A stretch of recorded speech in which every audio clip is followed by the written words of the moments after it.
What's going on, everybody? Welcome back to another TTRPG Thursday. Today, we are going back to the Heart of Valor, okay? We are doing my horror campaign. Today's episode is brought to you by the Double Decker Peanut Butter and Jelly Sandwich. You know, I like a lot of peanut butter and I like a lot of jam, okay? Blackberry jam, delicious, okay? But when you do that, the ratio of like bread to peanut butter and jelly is kind of pathetic. So what I end up doing was sandwiching in between very fat layers of peanut butter and jelly a third loaf of bread. The ratio is better. You don't have the wet bread problem. Love it. Love it. So I'm going to eat. This is my breakfast. All right. My husband is out of town for the next 2 weeks. And so girl breakfast. What's up, Moe Neko? How are you? How are we doing today? What's going on? Okay, let me make sure my actual stream is working. We're going to refresh YouTube. Change dashboard. What are we doing?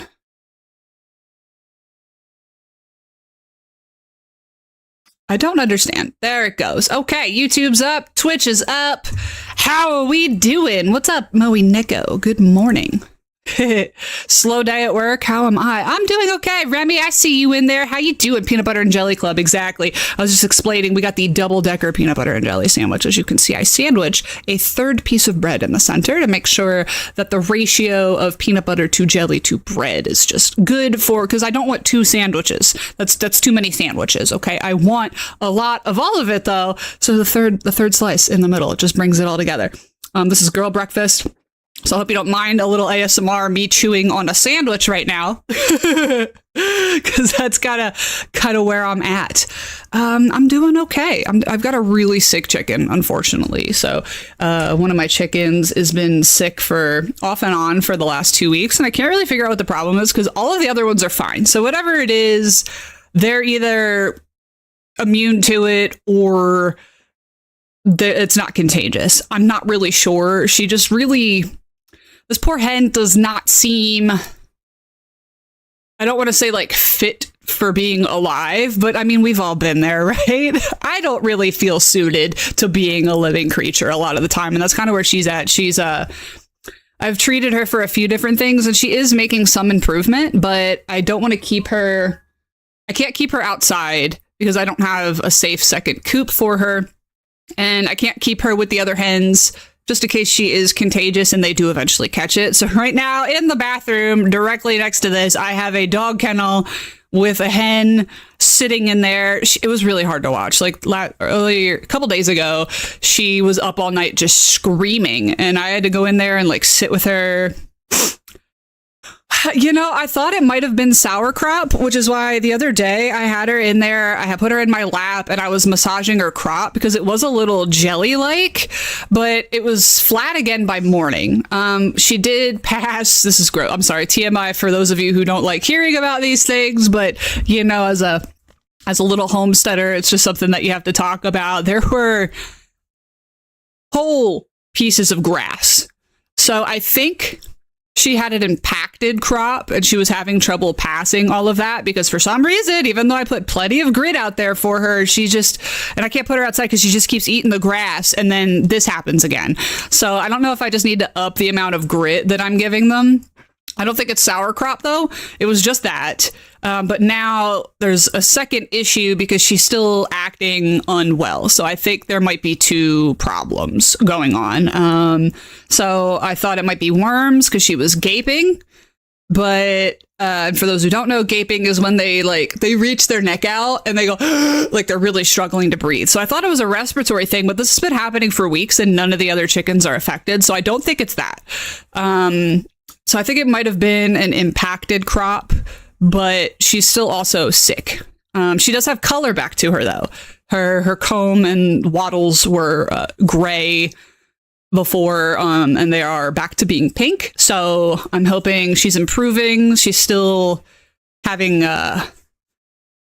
she's still very sick. She's like hunched. So I think she might also have coccidiosis on top of that, and that's why she's been kind of off and on. I moved the coop. I cleaned everything out in the coop. The other chickens are fine. It's just her. So I'm going to leave her in here for another week while I treat her for that. and see if she improves, and we'll see what happens. Also, the garden out, it is gardening. I have no less than like 15 squash. Yeah, she is taking a while to mend. She is my little sensitive baby. Poor Hens Capon is my sensitive little baby. She is she's always been a bit on the soft side, but she's been very sweet, especially since she's not feeling well. It's the first time she's ever let me like pet her. She doesn't like being held, but a little scratch on the top of the head and she ends up falling asleep. So she's finally able to relax and get some rest. She's not up all night screaming. I'm going to treat her for some illness just in case, because it's not going to hurt the chicken to do that. And then we'll see where she's at the end of the week. And then I'll reintroduce her to the coop and see what happens. I think a couple of them are getting ready to start laying. I'm pretty excited about that. I'm pretty excited. So, you guys, I'm not sure if you're going to be interested in today's stream, but I do appreciate you hanging out. We're not playing any games today. What I am doing is building a horror campaign for D&D. I wanted to start putting out more D&D content because I'm a DM and I'd love to start running some games and start streaming some of that. But, as somebody who doesn't have any players or, a foundation to get that started, I just figured, you know what? I'm going to let everybody in on my world building with me so everybody can see what kind of DM I am, and what kind of game I'm doing. Now, this is a horror campaign. I'll just read the intro to the campaign so you guys can get an idea, because there are some really sensitive subjects that come up in this. It is going to be a psychological thriller / monster horror. So it's a multi-genre horror campaign because Wizards of the Coast just released Ravenloft: The Horrors Within. Sorry. I talk with my hands and I hate this mic. It comes straight out. Okay, just straight out at me, which is prime territory for where my hands go when I'm doing things. I need one of the ones that comes from here, but we don't have new microphone money right now, so we're getting there. We're getting there. Let me read the intro. I forgot to pull up the whole campaign, so we'll do that. Recover. Okay. So I do have I have 2 players possibly so far for this. So let me read this campaign, the intro to you, so you guys can get an idea of what this is going to be about. Okay, The Heart of Valor is the name of it. It is a mixed genre horror TTRPG that blurs the lines between good and evil. It is set within my homebrewed domain of dread, which is called Valemont. I tend to homebrew everything. I feel more attached to a world and the characters in it when I build it myself, because apparently I already don't have enough stress or work in my life. You know what I mean? So just take that one on. And I'm using the Ravenloft setting as a basis for everything that I do. I only have 5e available to me in Foundry. It is what I've paid for. I am not going to be buying anything new to do that. I did buy Ravenloft because I like to build on that because I already have so much of that. The story explores themes of survival, revolution, so this is also a political thriller, sacrifice, and, for better or worse, personal growth. The campaign is built for experienced players who enjoy a unique role-playing challenge as they fight the corruption in not only the land, but in themselves. The campaign is rated mature, all right? It is MA, and it is for very mature, audiences with the following content warnings: death, murder, torture, spirits, monsters, blood, gore, the occult, alcoholism, drug use, poverty, mentions of non-con sexual acts, mature language, graphic depictions of violence, and slavery. Again, this is a world where everything is evil. And the players are kind of already living in there. The background is the world used to be, it was a city that was in the regular, I don't know if you're familiar with Baldur's Gate 3 or anything. It existed in the Faerun area probably 500 to 1,000 years ago, and somebody made a deal, the leaders of the city made a deal with Shar, the Lady of Loss, and got kind of cast into the Shadowfell. That's where a lot of the domains of dread exist. And it became its own domain of dread. This is a world where everything is evil. Everything runs on evil and exploitation. And that's kind of how everybody has operated for the longest time. And at the beginning of the game, people are, the players, essentially, whoever decides that they're going to take this on with me, they're going to stand up for what is right.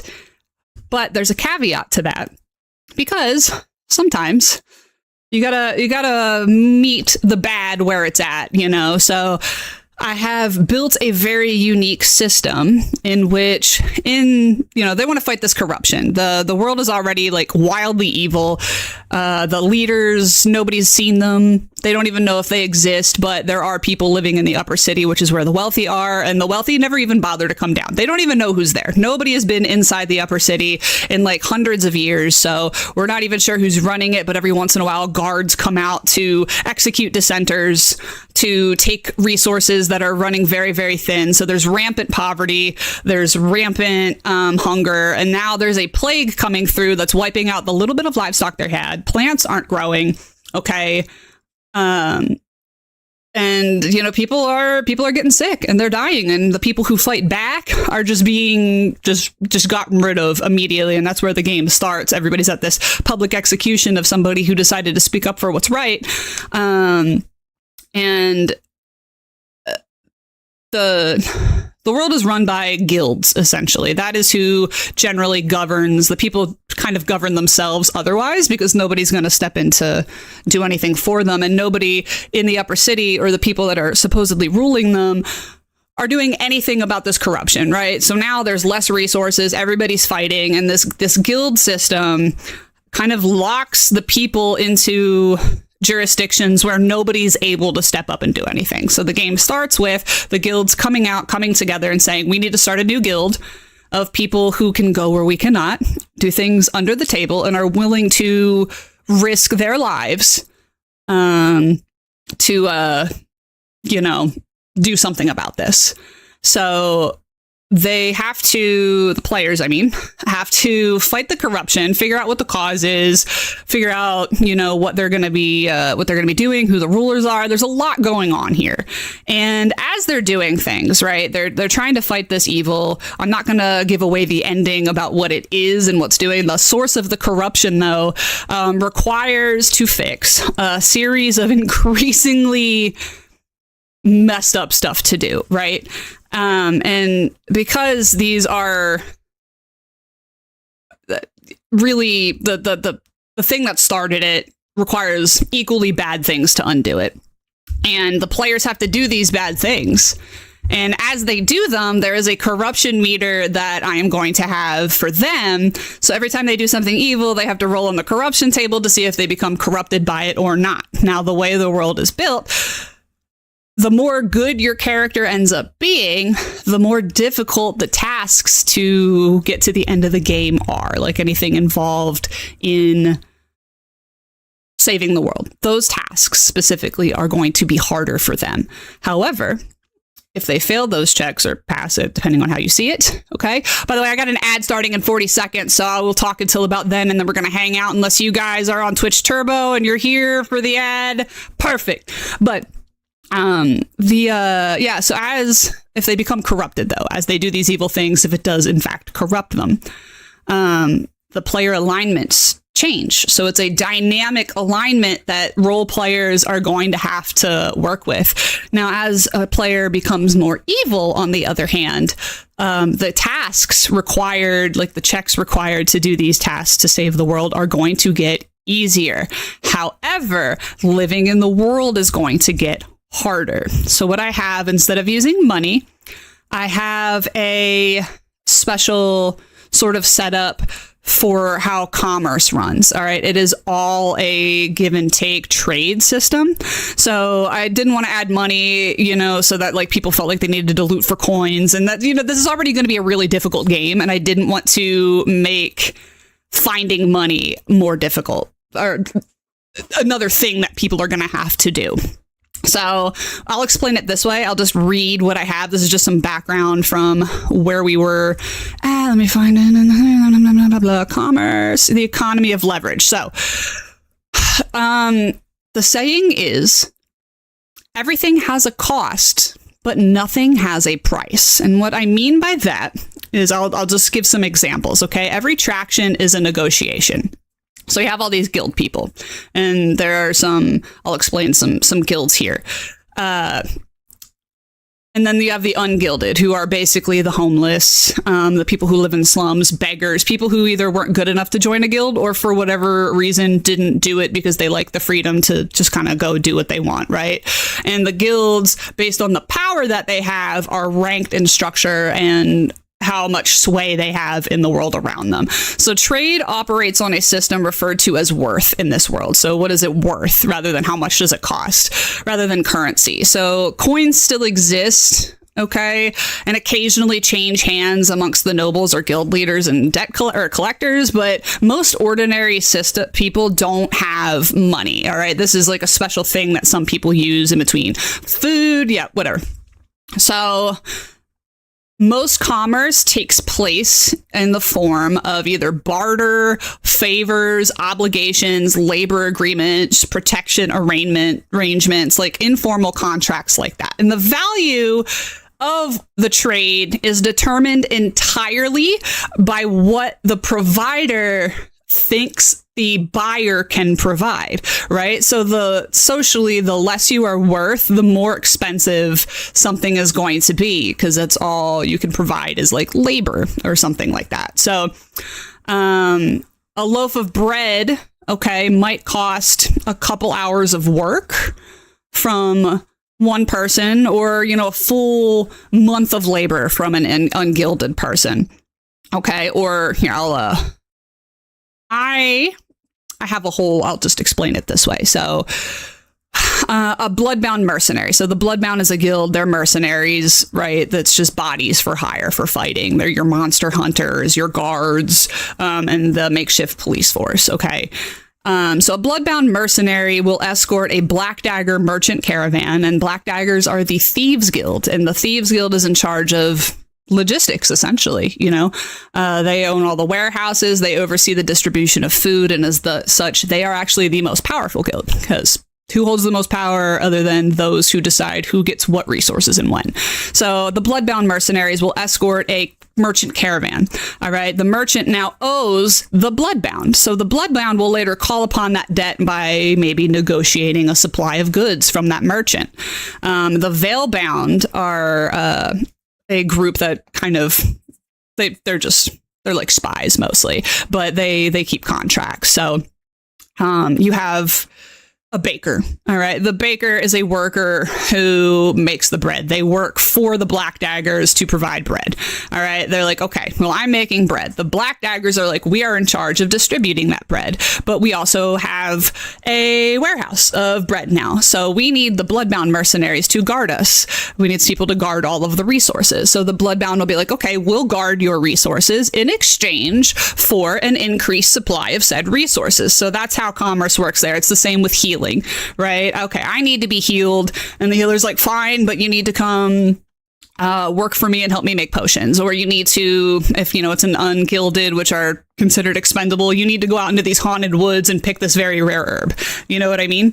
So that's kind of how everything works as far as like getting resources and supplies. It's a barter system based on what you are worth as a person in the world that is existing. So going back to how the corruption system works, the more good your character is and the more well-liked they are, the easier it'll be to get healing, get food, get potions, buy goods, you know. But doing the evil things required to save the world, those items are harder. The more evil you become, the harder it becomes to get resources, to get healing, to buy things. Stuff becomes more expensive that way, but the game itself is easier to play. So a really dynamic gameplay system that I'm so excited about. I'm so excited to do it, but I just started building it, so this is going to take fucking forever. I have 20 pages of just lore for how all of this stuff works that I have to build into this system, and what we're using is a program called Foundry. Oh, sorry, I didn't see your message. This sounds so well thought out. Thank you. Thank you. It came to me in a fever dream one night, and I'm like, you know, I definitely could put something really interesting together like this. This is going to be a really long form campaign, because right now I'm running a less serious one. called Oops All Heroes that takes place in the Fey realm, where the magic has gone awry and people are like the magic isn't working the way it's supposed to. So it's all wild magic, which is in D&D where, if you're familiar with Baldur's Gate, a wild magic sorcerer or something like that, anything can happen. Like, you'll just do something and you mean to do this, but then suddenly you're a sheep. You know, it's just kind of chaotic and funny. And there was a time where we went to go do something, and the way my players were role-playing it, it ended up becoming a political thriller by accident. And I was like, you know, everything I do ends up becoming this. So I just need to just dedicate myself to an actual good political thriller. And that's exactly what we're doing. But that's enough talking about the background of everything. Let's get into the fun stuff, okay? I'm going to show you Foundry. First, what I'd like to do is actually explore all of the stuff that I just got. So we have Ravenloft, The Horrors Within. So what you're seeing right now is my compendiums, which is a lot. Steven? Oh, I have to install it. Well, you know what? That would probably help, right? Oh, wrong one. I forgot to actually put any of that in here. Boo-boo-boo-boo. Oh, where did I put it? It's down here. I just passed it. Ravenloft, The Horrors Within. Okay, well, while we wait for that to load. Moe Neko, are you interested in Dungeons and Dragons at all? Is that a thing in your kind of interest things? Sorry, I'm talking super weird today. It's been, I'm so underslept from being up all night with this chicken. I'm like so tired. And then I had to get up really early to go do outside chores because we're going to have thunderstorms for the next week. So I had to go make sure the coop was really cleaned out because a wet, dirty coop breeds disease. Okay, good. So we're here. Let me pull up the compendium. There it is. I just want to explore what they've given me here that I get to work with. So I am homebrewing a lot of the world myself, but you know, obviously I'm going to keep the beasts.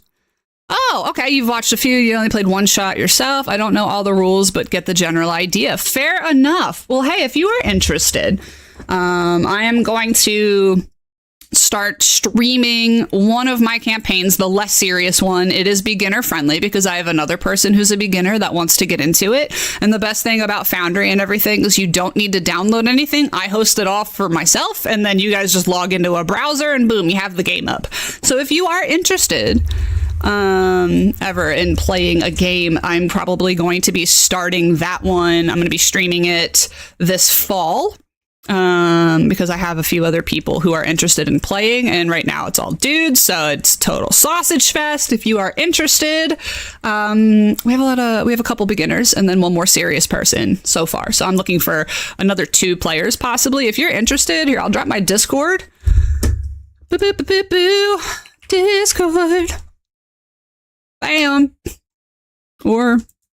Or no? Okay, there it is. So if you feel like it, please join my Discord. There is a channel called Looking for Group, and it's under the Oops All Heroes thing. It is a beginner-friendly one. It is fun. It is not serious. It's just meant to have a good time and to, you know, get people into role-playing and experiencing. I am a rule of cool DM, so the rules are more of a guideline, less about. Oh, I don't have my. Where's my webcam?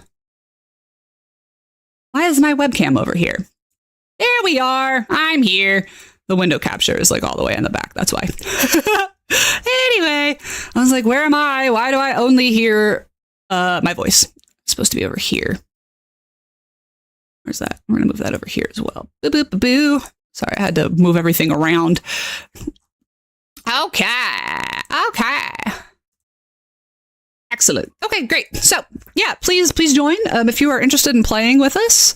That would be great. I love having new people, and I love telling this particular story, especially now that I've run it once before, and I have a better idea of what to do next. It was the very first long-form game that I ever fully homebrewed myself, and I did not anticipate all of the ways in which people would fuck it up.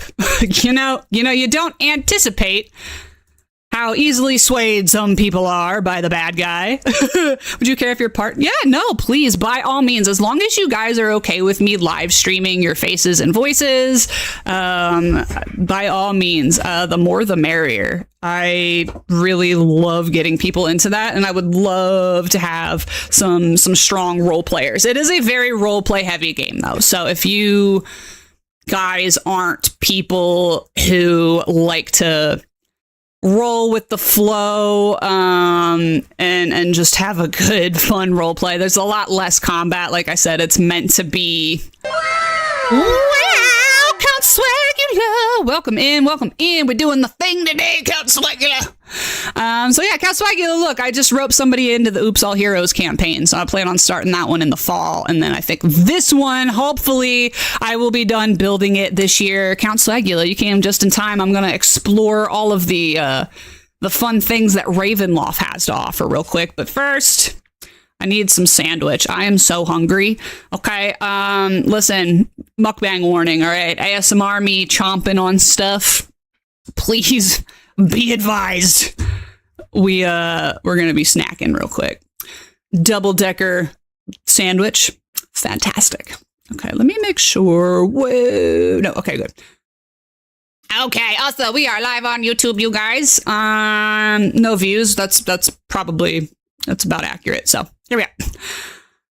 Such a good D-Man book. Oh my god, I'm so excited. Okay, hold on. Let me have some sandwich before I get into that, because I don't want to be trying to talk and eat at the same time, especially not with peanut butter in my mouth. That makes things infinitely more difficult. Okay.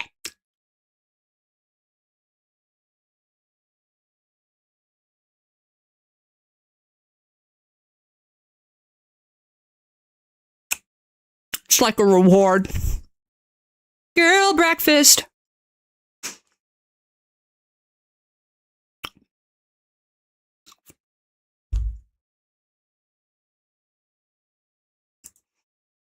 Oh, you said D-Man. I was like, yeah, cool, D-Man. I thought, did you mean damn? Because I definitely read that out the way you wrote it.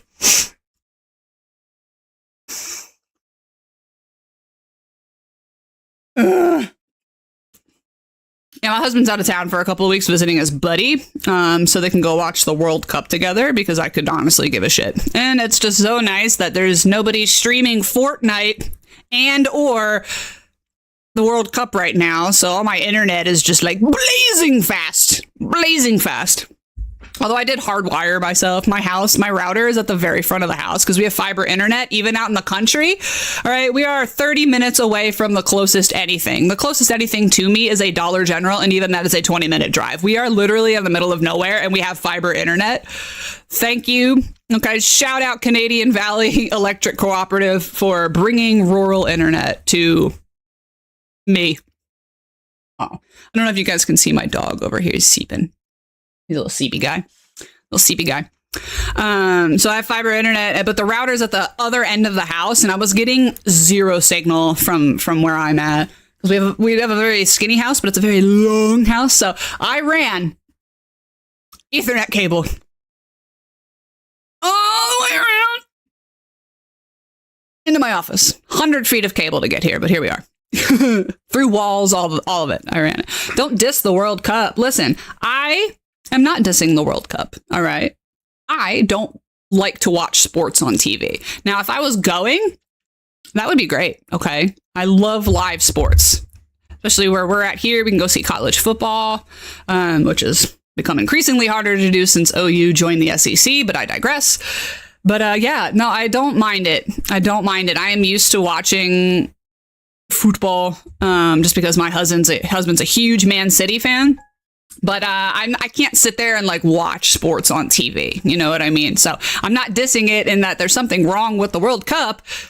I could not give a shit. I do like watch the standings and whatnot, but it's the same with the Olympics. I'm not going to sit there and watch sports on TV. But I don't watch TV in general, so that's why. You know, doing a lot of yapping today. It's okay. You were going to go, but you refused to pay 10 grand for plane tickets and then another 10 grand for a ticket to the match. Yeah. No. Why bother? Just go to a really cool sports bar. Okay. Oh, Moe Neko with the 3-stream streak. Thank you. Yeah, streaking. We're streaking. Yeah, I'm not paying for that. I don't know anybody will, like, I don't know. That's rich people shit. I don't like live sports enough to pay more than like a few $100s for a ticket. You know what I mean?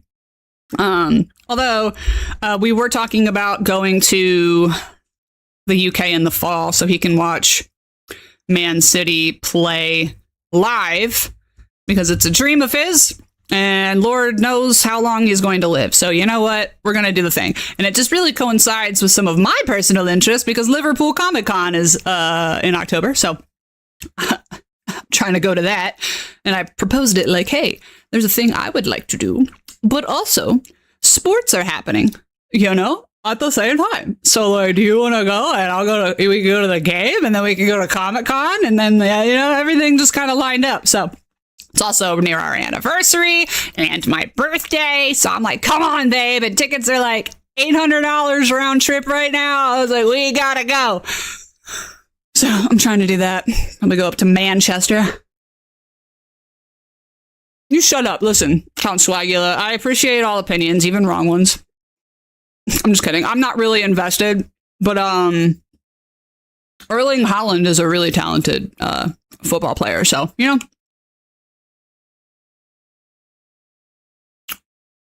Yeah, I don't know. He just picked something. He does that.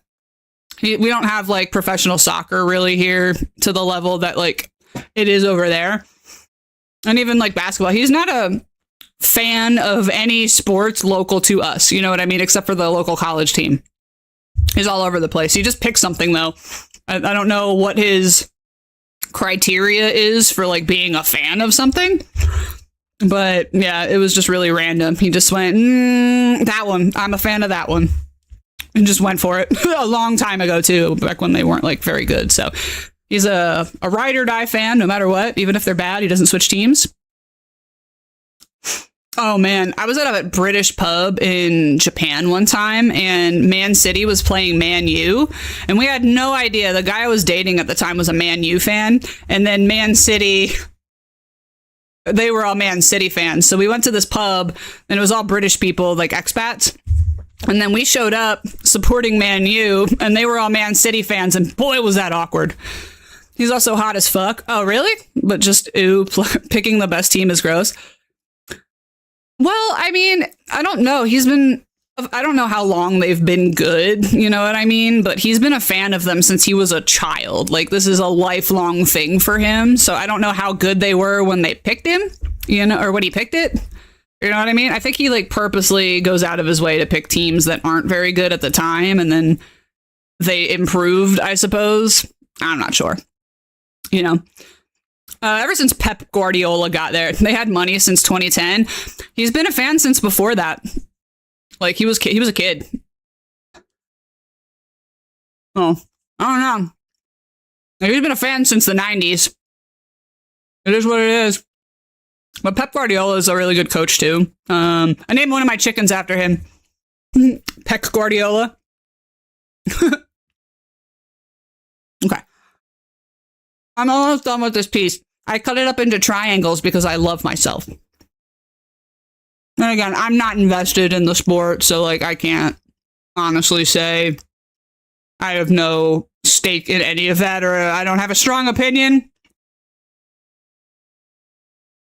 I am a nerd and a theater geek. You guys are new here. You probably aren't familiar with my crippling addiction to Diet Coke with lime.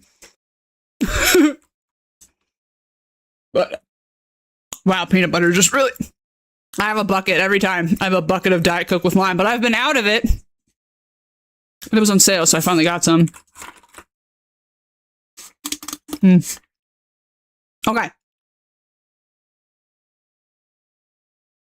All right.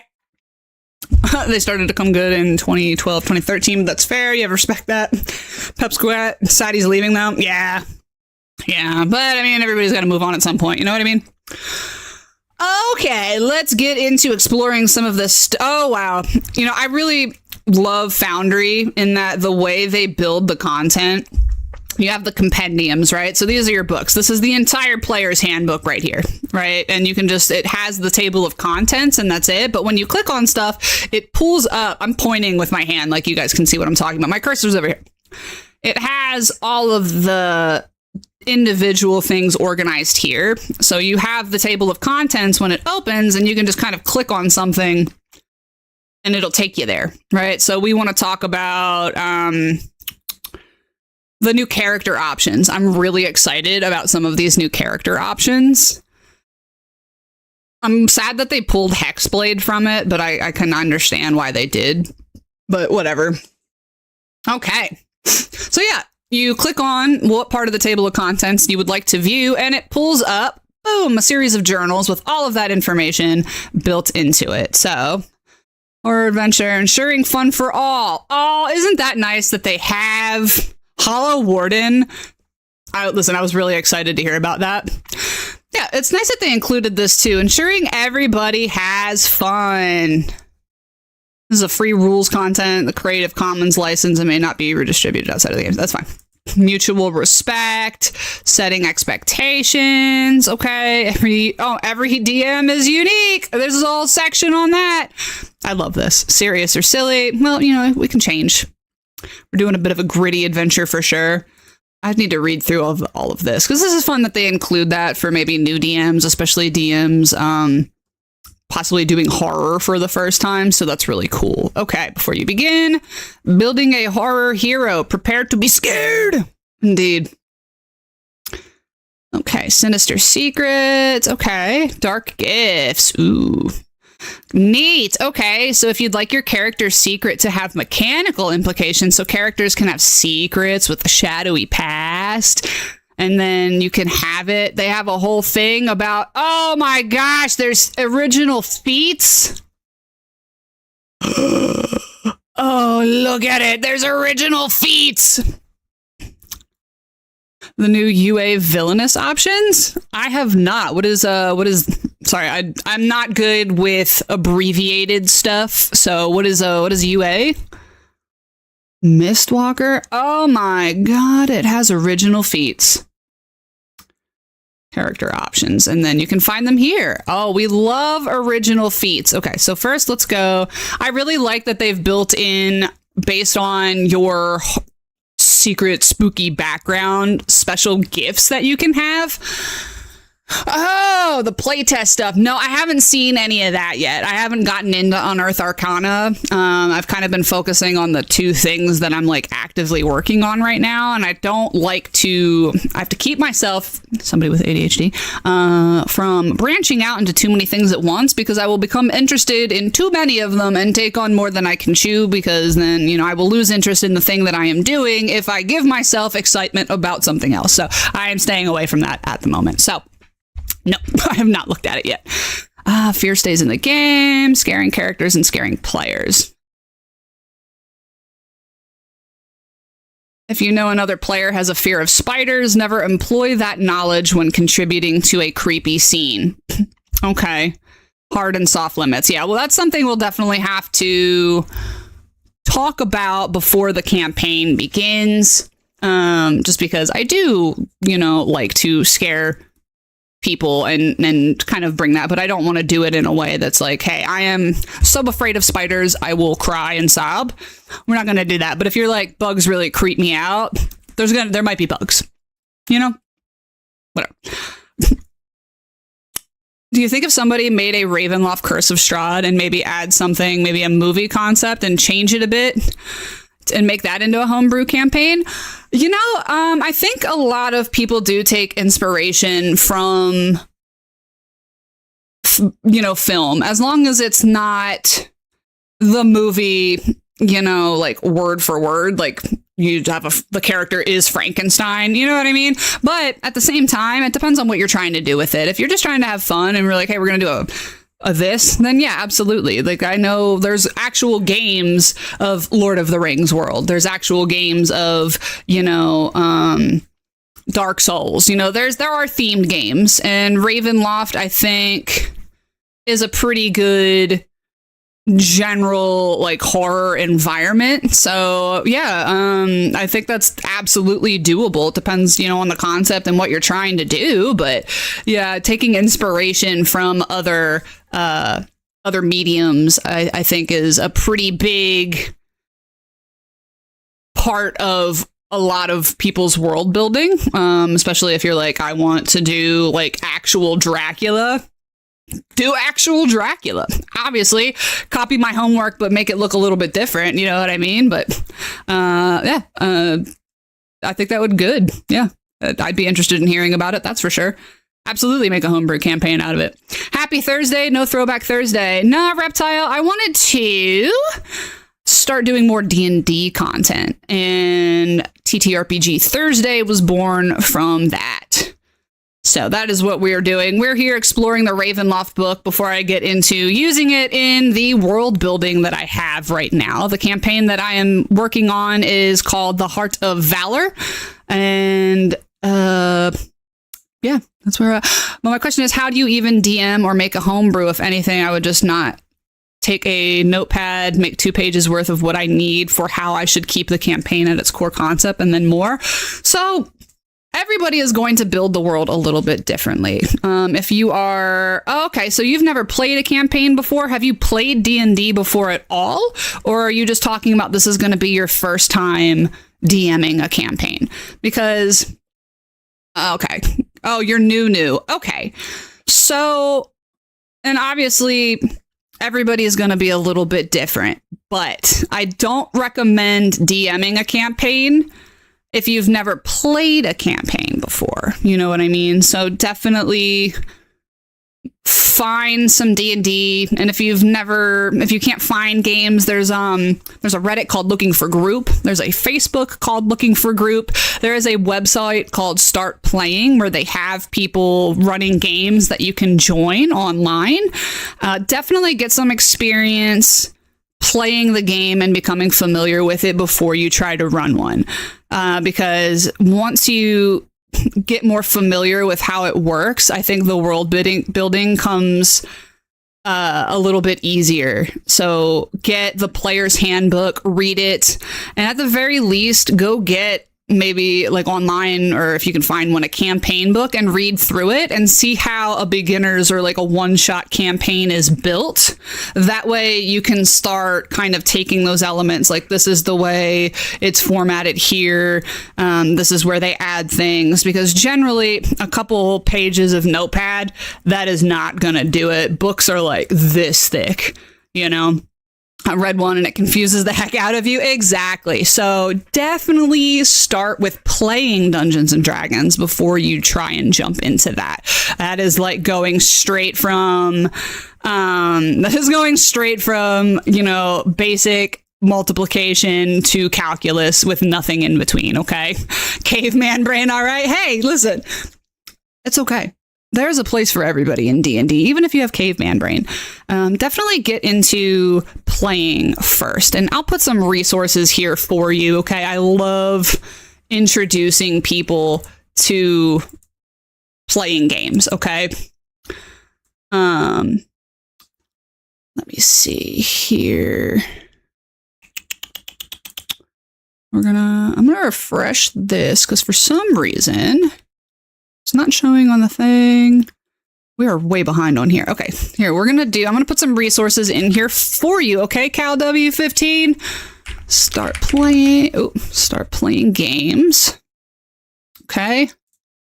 Start playing .games. If you are limited in resources for local games, these people are playing them online all of the time. Start playing .games, okay? There are campaigns running, and you can kind of look for something built for beginners. You can find a DM who is better with beginners and do a couple of those first. If not, you have the great big Looking for Group website. It is not super active anymore, but occasionally. Oh, good. Okay. The return indeed. Okay, so lookingforgroup.com. All right. Nope, never mind. That is not Looking for Group. Ignore that last one. That is the actual comic book people looking for group. Sorry, I have to go find it. I don't have them saved, but I'm here for you, Cal W. I want more people to play and imaginative games like this and to make friends that way. It is a really great medium for all of those things. Start playing games. Not all of them are free. So let me see. I have no money. I'm too broke. I definitely understand. Some of them are free though. You can certainly look for it by how much it costs. All right. So this is the big Reddit. If you are on Reddit, that is the Reddit community for looking for a D&D group. All right. They are all over the world. They do have a Facebook at some point as well.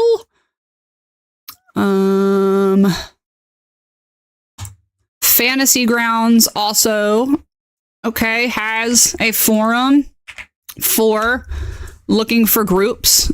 Okay. You can also try, depending on where you're at, D&D Beyond has some looking for group stuff. It's not as active. All right. Start playing. Some of them, are free. So, filters. Yeah, I think you can filter by price. Okay. If you want the price to be free, do that. And also, if you can, look into your local libraries. Okay.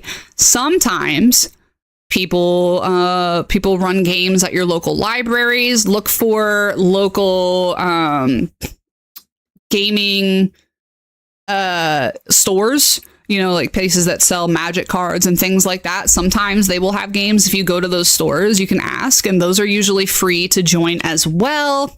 You've got Meetup, depending on where you're at. I don't know where you're at. If you're in the United States, Meetup is a website that you can use, and they will have games sometimes. So check out that. Check out your local libraries. All right. Check out your local gaming stores, your D&D stores, your, okay, my YouTube was way far behind. Okay. And things like that. The start streaming or the start playing is also available to you if you want to find somebody like for your cheap. Check out the Reddit, anything like that. All right. Definitely check out those resources. BRB meeting. Okay. Moe and Neko. Have a fun meeting and let me know when you get back if it was a meeting that could have been an email, as most of them tend to be. So don't worry, Cal W15, there are places, there are people out there. And if you are ever interested, please check out my Discord. I do have a looking for group section. I'm going to be probably starting to run more games on stream and off of stream. And I would be happy if you have people willing to play. They remove my access too because I'm if you are underage, never mind. Forget everything I just said. But that is, that does kind of put a damper on a few things. Okay. Just because I don't cater to children, and especially this one here is not for children. And by children, I mean anyone under the age of 18. But definitely, I would really encourage you to explore local game shops, local libraries. They have, especially at mine here out in the middle of nowhere, they run a D&D every Thursday. And if you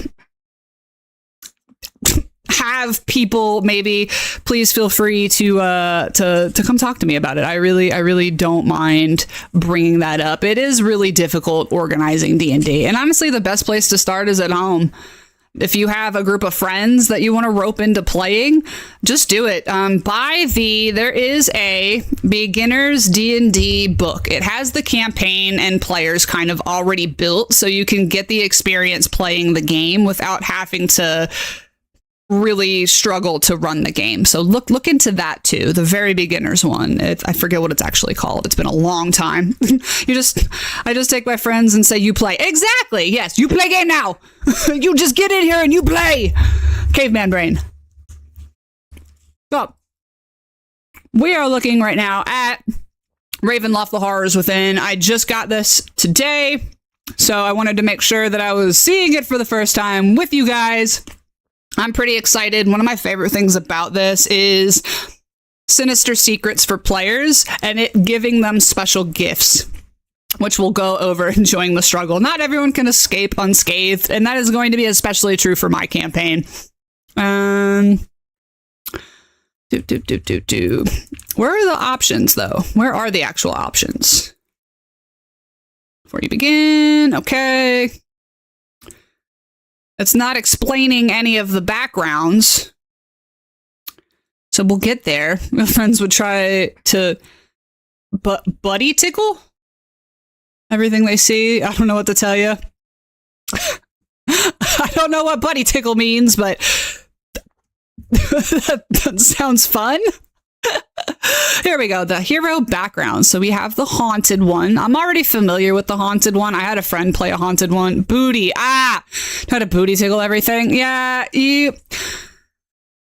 That is a thing that a lot of people will try to do, and it really takes a DM to prevent that from happening when people aren't taking things seriously and just kind of want to turn it into a creepy playground. That's a personal struggle, and I don't want to tell anyone to do what to do with their lives, but finding somebody to run the game that isn't going to be immature like that, you know, you have to kind of like take yourself out of that. You can't have a campaign where everybody's a bard. But, you know, part of D&D is having a character and then playing that character. You know, if it's not in the character's nature that they built to try and booty tickle everything, then they shouldn't be doing that. And yeah, I would let it happen just to see what happened. I mean, if that's how you want to run a game, that's how you're going to run a game. But that ends up making things not fun, okay, for a lot of people. And you don't want your experience with D&D to be a bunch of creeps. Okay?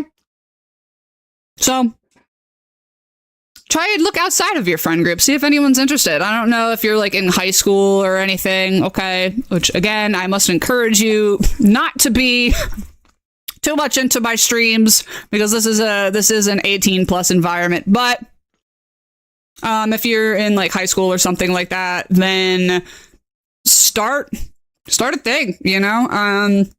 Start a club for it and see who shows up. There are a surprising number of people who want to get into D&D and are in the same position as you, where they don't know anyone, they don't have any experience with it, and they don't know where to go to start. So in the absence of an existing thing, create one, and you'll be surprised what you found.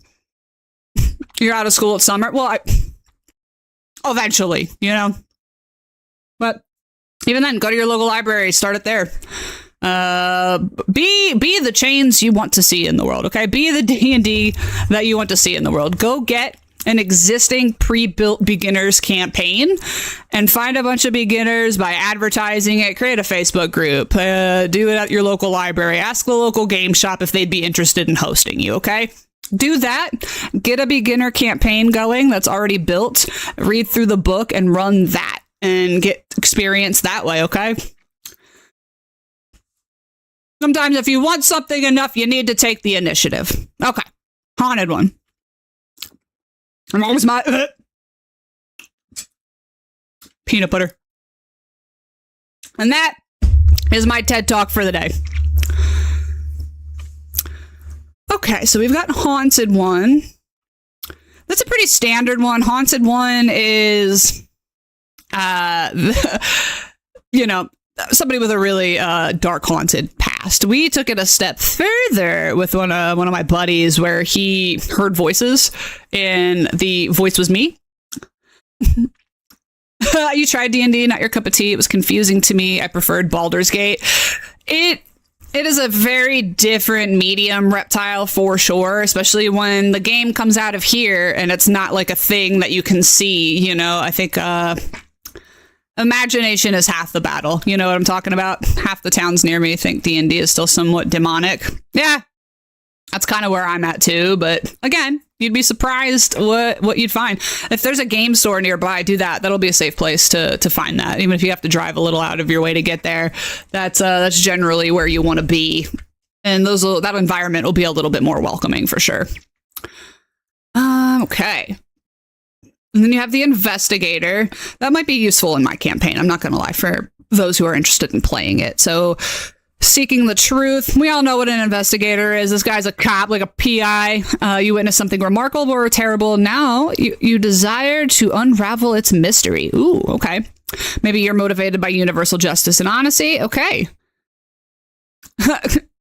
Local crimes and eldritch conspiracies. They should change investigator to be, I'm getting the vibe, it's like those people on the internet that kind of take on journalism in the absence of people covering a specific problem. You know, when people get on the internet and then they go out there and start like trying to investigate it themselves. That's what this one is. Then you have Mist Wanderer. This one I was really excited to hear about. I'm not going to lie. Okay. You once knew your home, but one day the mists rose and drew you into a domain of dread, and ever since you've wandered between domains, braving the mercurial mists as you search for a way home. That's really interesting. Your time in these cursed realms has changed you, and yet you find solace in communities of fellow wanderers throughout the mist. That sounds really interesting, actually. I feel like that could be a really interesting character, somebody who's from all places and has knowledge that the world that they're in doesn't have. That's cool. That's really cool. I'm already seeing it. Spirit medium. Through strange rituals and fateful encounters, you've discovered that you bear a unique connection to the spirits of the undead and the damned. Your body is a conduit for such spirits, granting you prescient insight from the beyond. But these spirits' intentions aren't always innocent, and their gifts come at a haunting cost. That sounds cool. Like a medium? Okay. Yes, we love a medium. Are there any more details to it? Okay. That's really cool. So somebody who can channel the dead. Ah, you got the diet soda. We're back with my Diet Coke with lime, Reptile. I feel you. Dr. Pepper strawberry and cream is very interesting. It's not my personal favorite. I think Dr. Pepper was good already. Okay. College of Spirit. So this is really interesting. There's a lot of stuff in here, so I'm not going to go over all of it, but I wanted to see what kind of monsters they had. Because we have haunted woods. Plants is where it's at. Got it. Body takers. Ooh, I love the artwork. Very interesting. Okay, cool. Well, let's get into something fun, which is making a few maps. Okay. So the cool thing about Foundry is this is drug den. So this is the way I kind of have Valemont set up, okay? It is an evil world with things like drug dens and gambling dens and guild halls and your healers, your inns and taverns, okay, your merchants. So I do have an inn and tavern here. This was just a practice one that I put together. So I'll probably keep it and figure something else out. But we are going to switch over to Dungeon Alchemist, okay? Dungeon Alchemist is a game, or it's not a game. It is a workshop for easy map building, and I will show you what I mean by easy. Okay, no, get out of here. So we've got this blank canvas here, and let's say I want to build a crypt. A crypt is a great place to start. Thank you for bringing that up. Okay.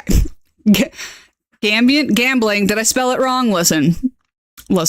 I fat finger stuff all the time. Okay.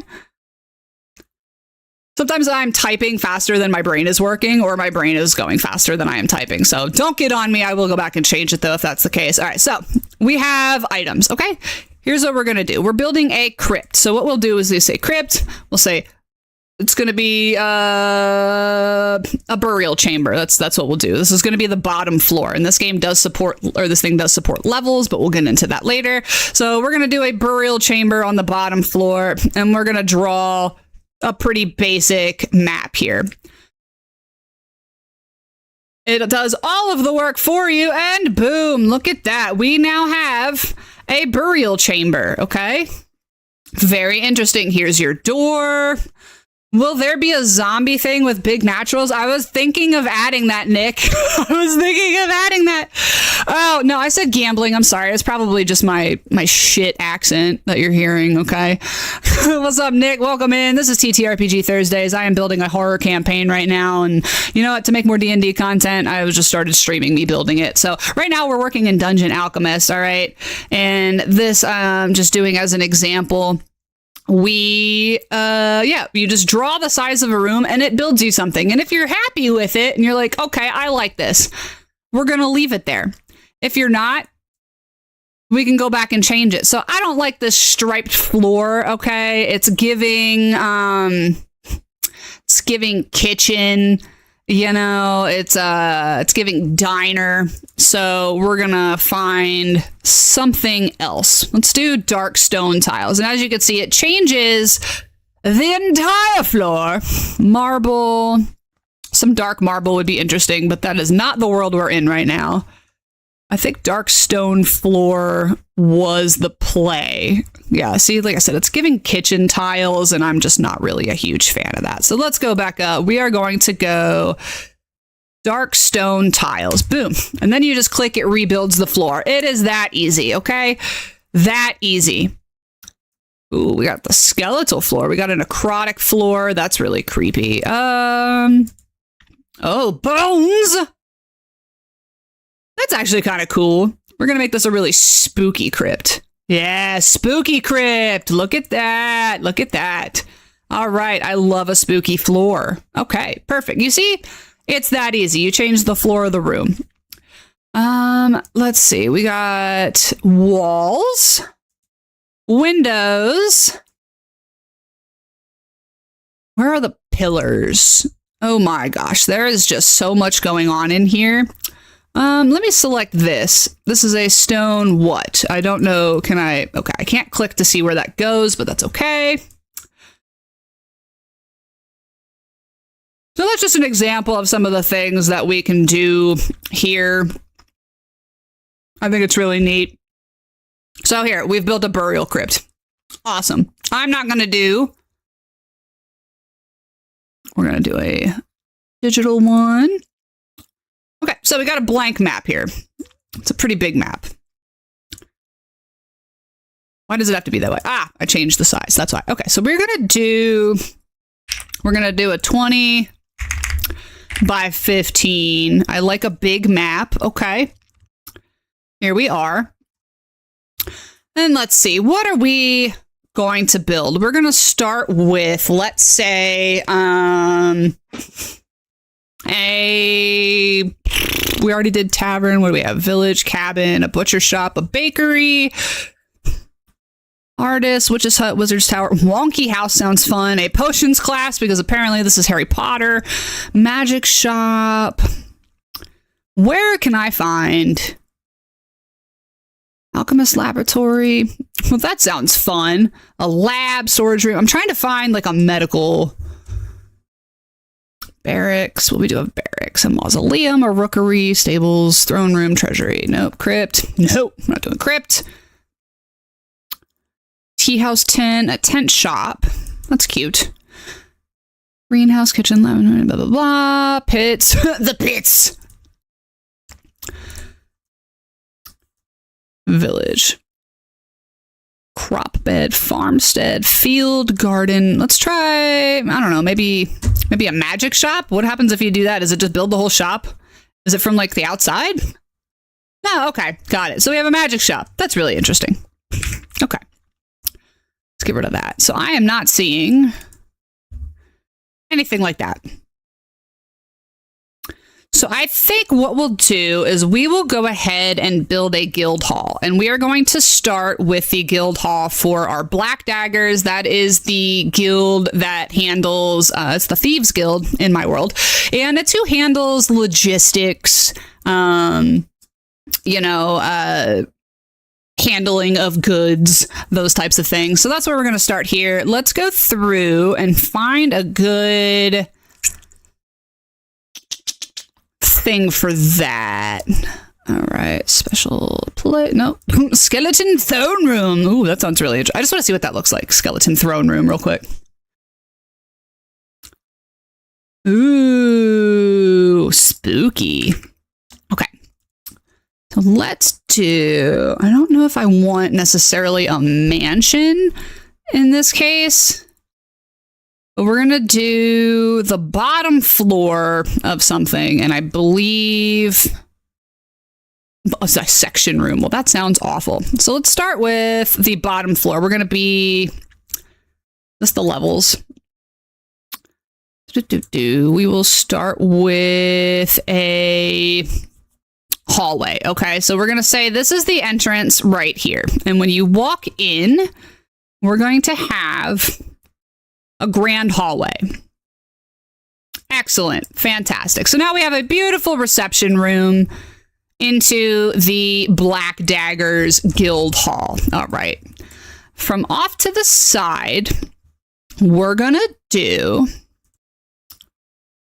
a great hall over here, basically. So we'll say this is where people are going to go to sit, you know, to meet the guild. And obviously this is a mansion, so I'm going to go in and change it a little bit. Okay, so we've got a great hall here. And that's going to be the centerpiece. Daddy, what up, Daddy? How are we? How are you doing? Okay. So we've got the hallway, the receiving room here, if you will. We're going to put the dining hall sort of off to the side right here. Okay, well, we're going to have to do something about the fact that there's only 2 tables here. So let's delete that. Perhaps make it a little bit larger. You just had your nap. Nice. Was it a good nap? There we go. So we've got the guild dining hall right here. We got the receiving room to the right. All right. And then what we're going to do is actually, I think we're going to extend this hallway a little bit. Bam. Excellent. I'm going to have to delete whatever that is, but we'll get into that later. It was just an okay nap. Well, I'm sorry your nap was just okay. That's really underwhelming. Okay, we'll put a little bathroom action over here. Excellent. We've got a lavatory. Fantastic. Okay, so we've got the dining hall. We are going to put the kitchen right here. Bam. Excellent. And we're going to build a pantry directly next to that. Boom. Okay, so we've got pantry, we've got kitchen right next to the dining hall. Outstanding. We have a great hall. We got blah, blah, blah. And we're going to put on this bottom floor, okay, some servants' bedrooms. That is bedroom servants. That is not, okay, that is not what I thought that would be. All right, never mind. We're going to make somewhat larger bedrooms, I think. Let's see what that does. Servants' bedrooms. Okay, perfect. So we're going to do some servants' quarters right here. And another really tiny lavatory. This is a really big house. It is a guild hall, though. You know what I mean? That's not a lavatory. That's okay. So we've got some servants' hall rooms. And I'll go back and change the doors, obviously, because it does kind of just build it randomly. I can only check in for a second to say, hey, girl, but you might be back later. That's fine. I'm only going to stream for a few hours today because I have an MRI and I have to drive all the way to the city to get it. And so I'm going to hop off a little bit early today. Okay, so we've got the big hall. You know, I'm not really liking, the size of this room here. So we're going to go ahead and delete. We deleted that. Okay, we're going to delete this whole room. I don't think it's enough. Oh, no, we redid it. Okay, I see. I see what happened. We're going to subtract the room. Because I don't find that grand hall was big enough. You know what I'm saying? So instead, what I'm going to do is I'm going to put right here a study. And this is where your guild hall leader, actually, you know what? I might put that upstairs. That's what I'm going to put it upstairs. All right. Great hall. Big old great hall. We're going to put it right here. Outstanding. Okay. We got a lavatory. We're going to do another bunch of hallways. Hallway right here. You know, I really should have stretched that all the way across, shouldn't I? Shouldn't I? You know, this is what happens when you've only played a game or played a thing once or used it once. What's this do? Edit room. Okay. We're going to stretch that room out. Excellent. Okay. And we're going to stretch this room out. I accidentally made hallways. Not what I wanted. Definitely not what I wanted. Okay, mansion. We're going to do Great Hall. Ah, that's what that does. Okay. We're going to change this room. Can I just extend it? No, of course not. That would be too easy. That would be too easy. We're going to move that up here. Nope. Bam. Cool. So we edited the Great Hall. We're going to have it like this. So now we've got hallways. I hate that this is two separate rooms, however. Let's check. We're just going to delete that room. And we're going to delete that room. And we're going to change the hallway a little bit. All right. So let's go here. We're going to edit the room shape. And we're going to add, no, we're going to add the rest of it right here. Great, yeah, hallway. Excellent. Perfect. So I got rid of the weird thing there. All right. So we got some servants' quarters here and here. Now we have the bottom floor of a guild hall. And like I said, this is going to be the Black Daggers Guild Hall. And it is where they, conduct business. We've got business to attend to. And then I think what I'll do is actually, nope. We are going to, nope.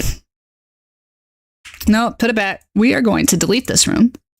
We're going to edit the shape of the Great Hall. We're going to add to it. Here we go.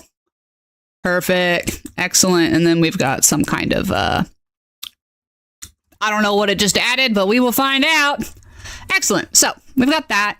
And then we are going to add, yeah, I think that's good for down here, although I think we probably need a lavatory, which I will put here.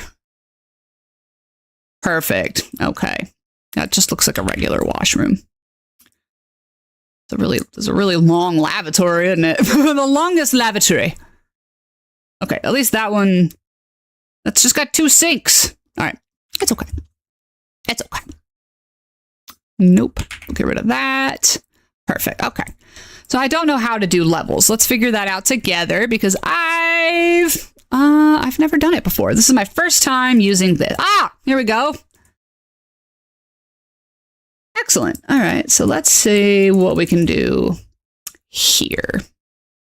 We're going to change this because I don't necessarily want a roof. How do I add? Hello, Nick76 Live. How are we today? We out here building the horror campaign. I'm just playing around with some maps right now because I just, I'm not gonna lie. I'm a little off today in what I'm working on and just in general because I've got a sick chicken. So I've just been kind of up late dealing with that. So this was a very last minute stream. I wasn't even going to, but honestly, what do you do? What are we gonna do? We're gonna build a balcony right here. That sounds nice. Excellent. So we've got a nice stone balcony, and I don't really like that there's a roof. Perfect. We've moved the roof. So let's put. Gosh, what can we do here? I think I've messed up. This 0 floor really should have been the basement, but we can't do basements here. So a crypt would have been lovely. Doing quite well. I am so glad to hear it. I am so glad to hear it.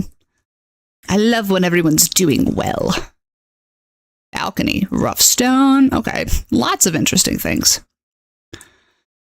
So right now we are trying to generally build the Great Hall for our Black Daggers. And obviously it's a little bit fancy, so we're going to go around and change a few things.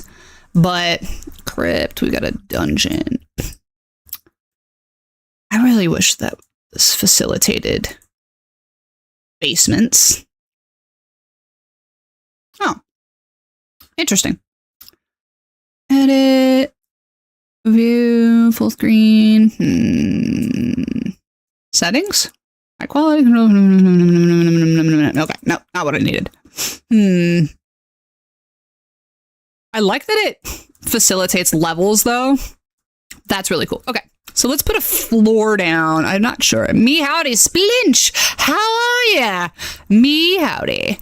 Today we are building we're building a campaign. So every Thursday from now until I am tired of it, I am going to be working on some D&D specific streams. I'd like to do more D&D content because ultimately I would like to stream some D&D games. So I am building a horror campaign right now. This is kind of the program that I'm using to do so. This is Foundry. The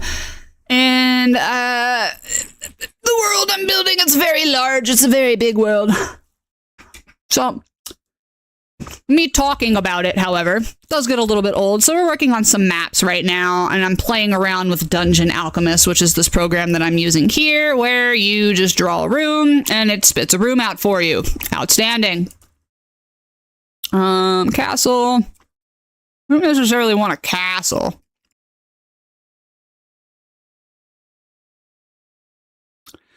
I'm trying to find where is... Oh, ooh la la, looks good. Yeah, I'm all right. Thank you. Hope your day is good. It is okay. We're struggling today. I'm not gonna lie. One of my chickens is very, very sick, and for the past couple of days, she's just been like screaming in pain, and I couldn't figure it out. And now I've managed to get her to stop doing that. But I still have to check on her because she's not eating and drinking. So I have to go like manually do that every few hours. So I was up pretty late dealing with that. And I'm struggling from the day before of getting absolutely no sleep because I had to get up at 2 o'clock in the morning and take my husband to the airport. So I can build a whole village. I could build a whole village. Hold on a minute. How big can I make a map to make a village? Let's do that. Wow, that is a big map. Okay, we love a big map. Village. Okay. You build a whole ass village in this thing. I thought it was just rooms. You can do it, champ. Yes, everybody pray for my chicken. She's having a hard time. She's very, very ill. And I'm going to be honest, I am not sure if she's going to make it, but I am doing my best. I have tried treating every illness known to man, and nothing's doing anything. I think she finally managed to recover from what was bothering her before. Today, she does have more color to her, so she appears to be improving at least a little bit, which I am so glad. I'm so glad. But, I'm not really sure how well she's going to do overall. So we will see. All right. Wow, that's big. Town square. All right. This is what I'm going to do. I have a general idea of how I want the world to look. And the lower city is sort of in a crescent shape. Crescent shape. So let me see what I can do here. We're going to do one of my outlying towns, I believe. So there's a few outlying cities in the world that I'm in besides the main area, which is the city of Valemont. So we've got a few. One's called Briarhearth, and that one is a farming community. So let's do some of that. So we're gonna do a farmstead, and I wish you could change like the theme in the settings, but you can't. That's okay. So we'll say there's we have gingerbread house, an extra dimensional room. That sounds fun. Let's do that, right? Actually, Badlands. No, I tried doing that and it didn't end up working out. That's okay. We'll just leave it the gray that it is. So we'll just pretend this is dirt, and that's kind of where we're going. Okay, let's do that. Sorry, just playing with some settings here real quick. Okay. So let's do, why did that pop out? Go away. Go away. we're going to do a little farmstead. But first, let's do a small town square, because this is going to be a fairly large map, and every town needs a square. You know what I'm saying? Here we go. So we got a little town square. It's pretty boring. We can work on the rest of it later. Let's do a couple of farmsteads. We'll do one kind of like out here. Oh, it's like a homestead, not an actual farm. Crop bed, maybe.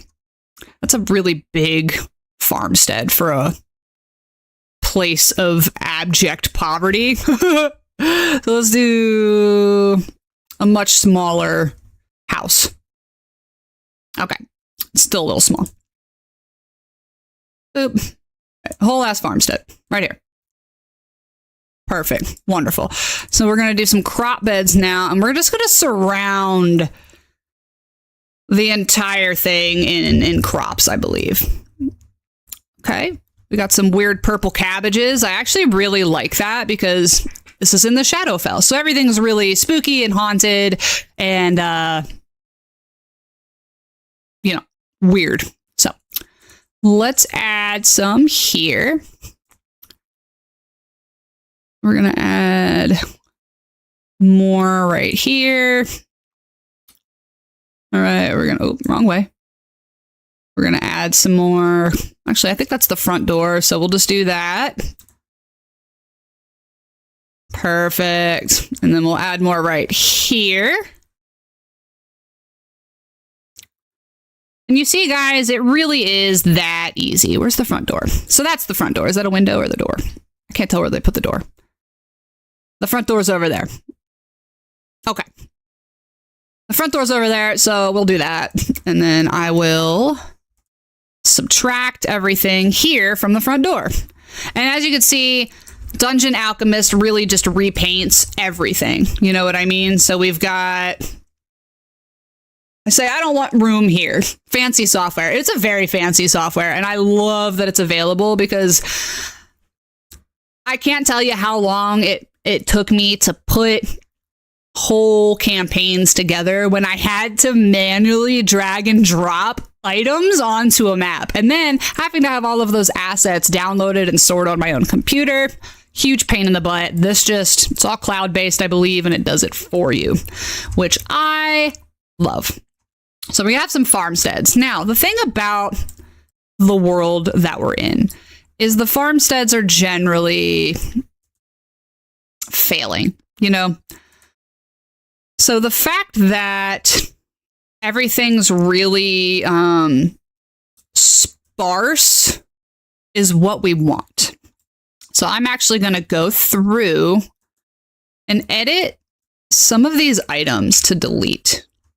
So we don't need a lot of color. We want sparse. We want crops struggling. Okay. We want a hot mess.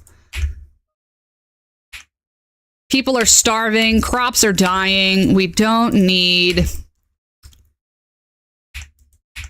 I think these are Fae items, and I actually really like that. So what I'm going to do... Fruit and vegetables. Would it be under nature? Funguses. Okay. Potted plants, wall plants, rocks, insects, winter, crystals, clouds, dirt, effects, plants. Cacti, bushes. Okay. Yeah. So we'll do a lot of the red cabbages, I think, instead of these. Now I'm curious if I can just drag and like place them. Okay, that's how that works.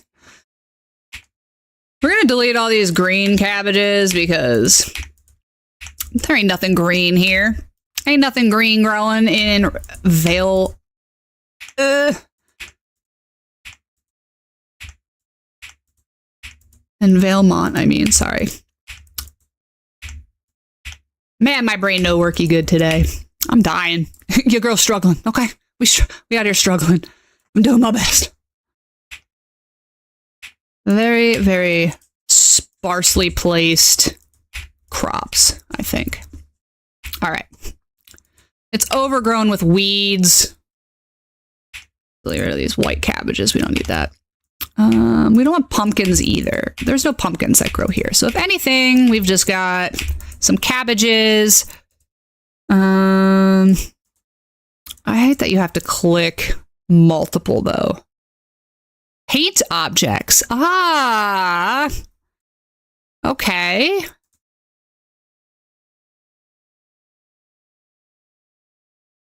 Create a brush from the selected object. Oh, we can just plop it up. Hell yes, we could just plop it all into there. Perfect. Bam, we got cabbages. It's a little too many cabbages though, in my opinion. Let's get rid of some of those. And yeah, okay. We love that. We love that. All right, so we've got a farmstead here of cabbage. I really wish they had like a dead looking cabbage, but you know, I digress. Too much for a starving village. As you can see, the soil looks pretty dry. I'm going to leave that the way it is because I like that. Any ideas for the story yet? As a matter of fact, Splinch, I have many ideas for the story. Were you here when I introduced this campaign? Because I did last Thursday a whole full special of explaining the world that I was building. Were you here for that one? Because if not, while I'm painting and erasing cabbages, I will re-explain it. So this is a world called Valemont, and it is based on the new Ravenloft, The Horrors Within, that Wizards of the Coast just released for D&D. And essentially what we're trying to do, what I was trying to do is create a world that was a little bit different, that had the tools built into it for creating your own domain of dread, which is where Ravenloft kind of like takes place. It's in the Shadowfell, allegedly created by Shar, and everything here is evil. Valemont was a city that existed in Faerun a long time ago, and it fell into the Shadowfell and became this kind of desolate, haunted, spooky landscape.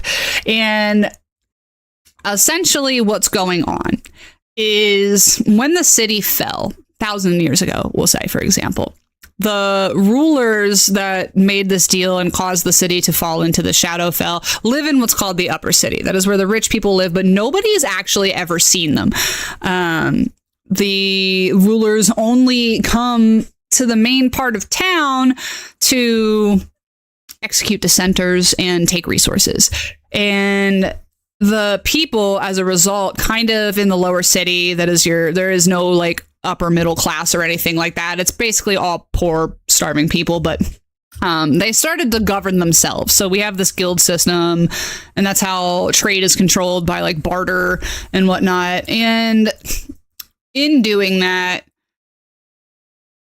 the rich people just keep coming and taking what little bit they have, and the guilds really can't do anything about it. Nobody can really do anything about it. But this is a world that exists only because of exploitation, all right, slavery, and the concept of worth, which is the more powerful you are, the more worth you have, and your ability to get things done or to acquire resources is based entirely on that. Now, there's a plague. Essentially, there is a corruption now that is sweeping across the land. And the few resources they have are becoming even more scarce because the crops are dying. All right. The few animals they have also dying. There's an illness that's making people sick. And for some reason, evil is just running more rampant. And then this whole city is surrounded by haunted woods. And the monsters that live in these woods are coming out more often and attacking people, which makes getting resources in and out of the city to and from these outlying things extremely difficult. And so more mercenaries are being hired to escort trade caravans, but we're losing a lot of people. A lot of people are dying. And the rulers aren't doing anything about it, obviously. We're not gonna do the dubious take, so we're just gonna ignore that, everybody. So that's kind of what's happening here, and nobody's doing anything about it. But the guilds are all locked into this jurisdiction thing of like, well, it's not our job to do this. I can't do this. I can't do this. And they also are kind of too afraid to stand up to the leaders. But obviously something needs to get done because it is affecting their power and profit. So what they do is at the beginning of the game is they start a new guild. And that's what the players are going to end up being. A guild that can operate where they cannot. Because they need to find the source of the corruption and eradicate it. And bring balance and hopefully good back into the world. So that's the basic gist of the story. Stop this corruption from spreading because the land is essentially cursed. Now, to go about doing that, the party is going to have to do an increasingly fucked up series of things that I am not going to discuss because I don't want to ruin it for any people who might be playing this later. Excuse me. And the way the world works is the way I've built it. There's a corruption meter. So the people are going to be fighting the corruption not only in the world, but also in themselves. Because in order to do these tasks, you will have to do some evil things. And whenever you do them, they have to roll a corruption thing to see if they become corrupted by the thing that they just did or not. And if they become corrupted by it, they become, in turn, more evil themselves. And the more evil they become, the easier it becomes to do these tasks needed to save the world. So the checks will become easier for a more evil character. However, as the more evil you become, the harder it is to do things like get healing, get potions, things like that. So it kind of balances itself out without making people OP. And the more good you are, the easier it is to get healing, get potions, buy goods, okay, get information out of people. But the harder it is to do what's required to win the game. So it's a really dynamic gameplay, really dynamic role-playing experience, because obviously if your character becomes more evil, you will need to start playing an evil character. So that's where we're at for the story. That is what we're doing right now. I'm going to go ahead and delete this town square thing. I don't like that it's got a stone floor. That was just a practice one. So right now I am building one of the outlying settlements, which is called Briarhearth. It is a small farming community, essentially. Holy moly, got a whole karma system too? Yes, that is a karma system. Sorry, I need to find a paper towel or something. Did I even bring them in here with me? I did not.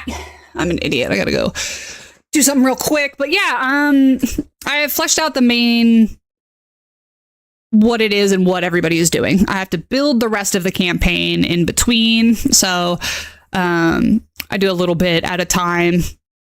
We're just going to start with these maps because it's just, I think, more interesting for people to look at while I talk and try and do things like this.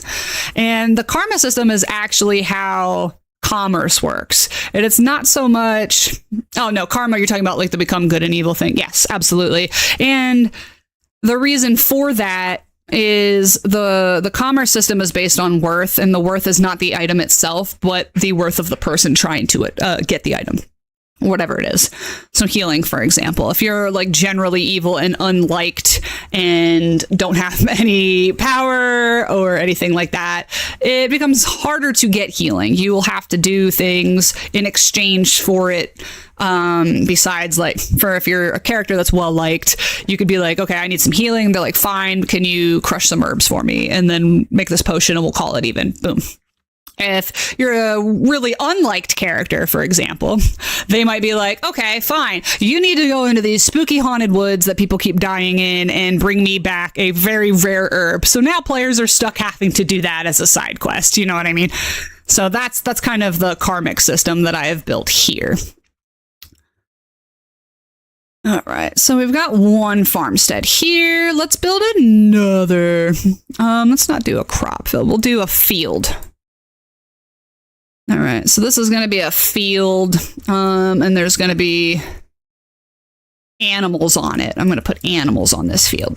That's not a field. Actually, it might be a field. All right, this is a pasture. Let's see. Items.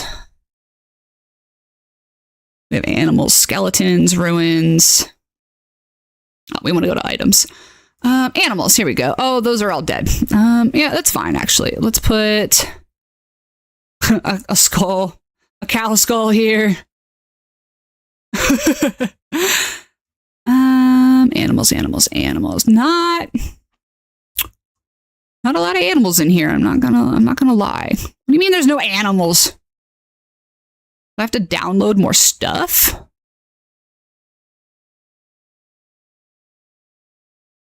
We don't have cow. A brain is an animal.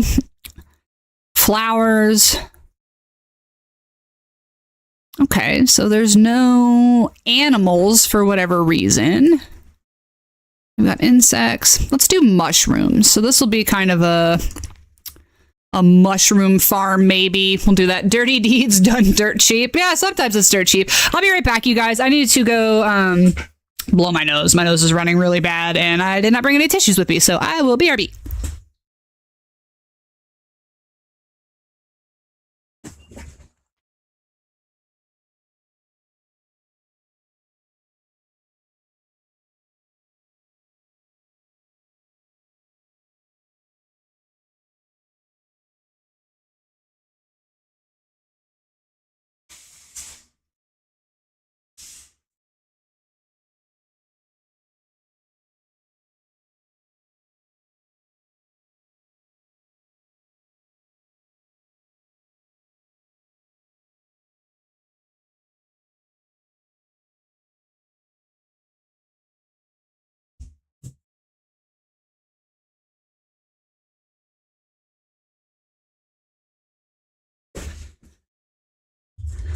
Oh, good Lord. I think I'm going to need more than that. I'm going to need more than that.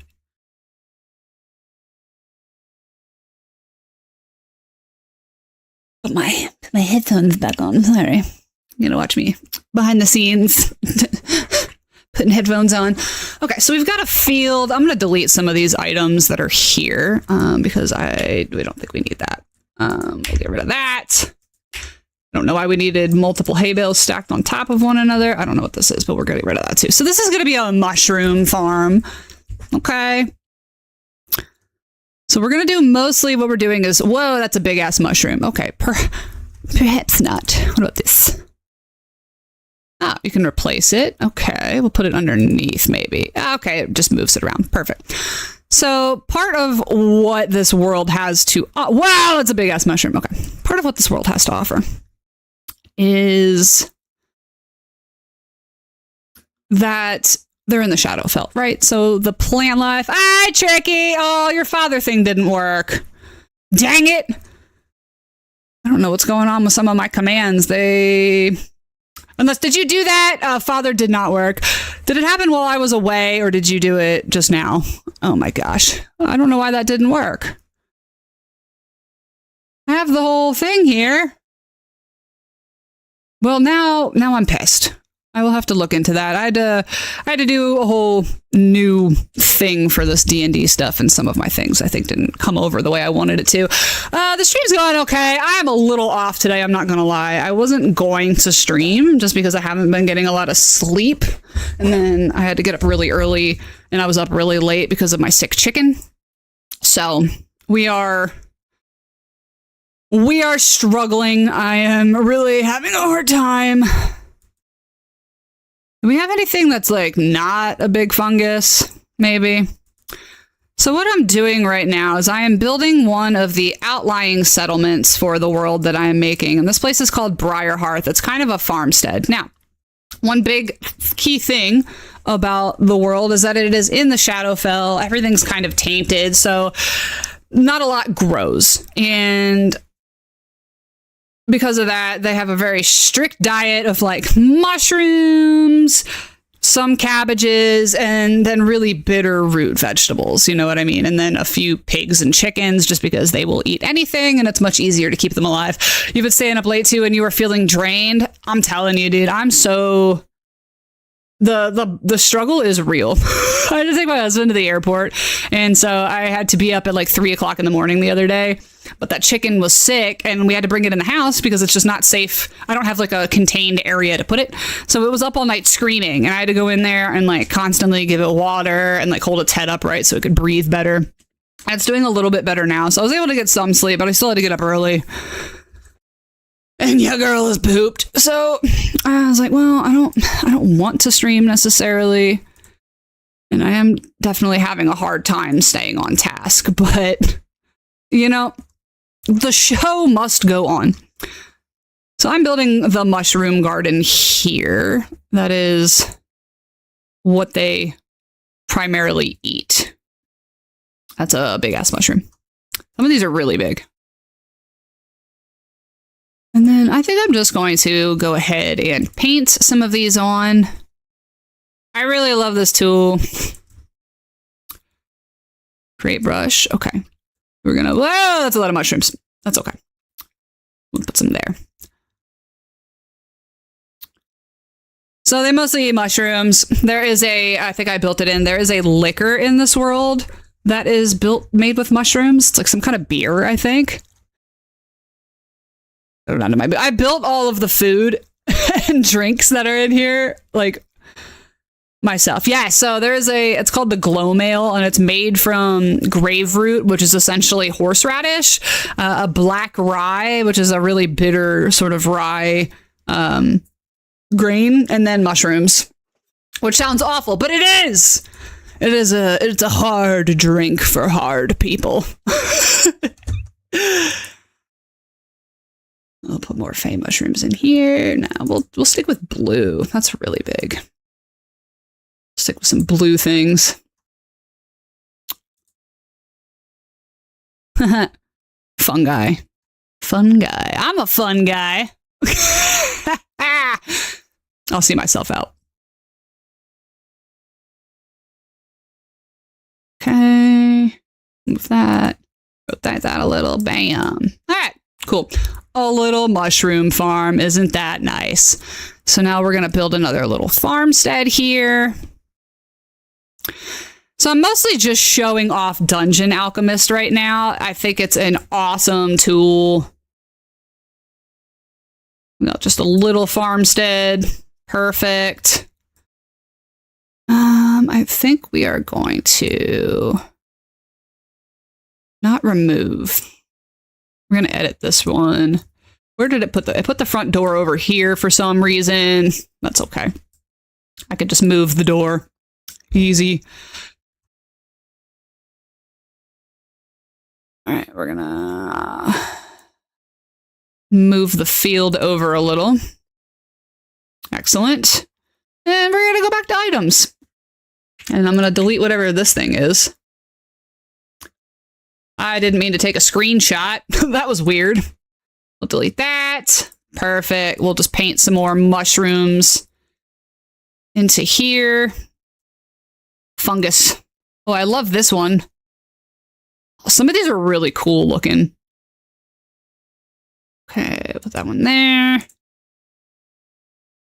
So these are all going to be Shadowfell fungi. And they look as dark and creepy as the world that they're in. And I guess we will go ahead and paint. Those are flowers, but that's okay. Go ahead and paint a few more of these mushrooms. Boom. Okay, great. So now we've got a mushroom farmer over here. We've got a cabbage farmer over here. And I'm probably going to build a few more. This is going to be a big map, but it is going to be the entire village. Okay, this is the entire town of Briarhearth. So that's what we're building here. So let's do a cemetery. And I'm actually going to put the cemetery over here by the mushroom place, because obviously mushrooms, dead people. That's not a very big cemetery. That needs to be bigger. We need to pump those numbers up, I think. We're gonna make that. Excellent. So we got a little cemetery action. We're gonna change the floor of the cemetery, though, because I don't like dark earth. Yes, dark earth sounds good. Bam. Excellent. We'll do dark earth over here as well. Cool. So this farmstead slash cemetery is going to be all one big thing. So we're actually going to go ahead and paint more mushrooms around in the cemetery because I feel like that is the absolute best place for mushrooms to grow and a great way to use the resources that you have available to you, which in this case is dead people.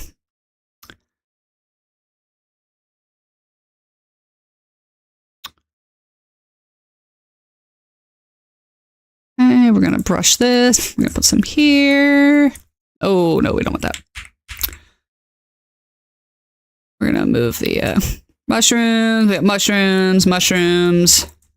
Lots of dead people. All right, cool. We love that. We love a good mushroom farm slash cemetery. You know what I'm saying? I'm also going to go ahead and edit this house because we're going to move... Rotate. We're going to move the bed here. And I'm going to put the door here. Can I duplicate that? We need another door. The owner of the graveyard must be a fun guy. I made that joke earlier, but I'm so glad you did. Excellent. We're going to go ahead and delete that because they can't afford to eat. We're going to put it right here. We're going to put another door here because that's how they get out to their garden. Excellent. And then let's build. Okay. We don't want a full-on cathedral. It's definitely going to be a smaller church, I think. The local mushroom farmer slash priest lives over here. And then we'll just go ahead and make the cathedral an extension of this guy's kind of house, the priory, if you will. That works. Okay, we got the mushroom farm. Actually, I'm going to detach that. I'm going to move it. It's going to go right chaw. Excellent. All right. So I don't like that the door is there. Let us move. Can I move it? No, I don't want to refresh it or delete it. I just want to, can I just rotate it? Is that a,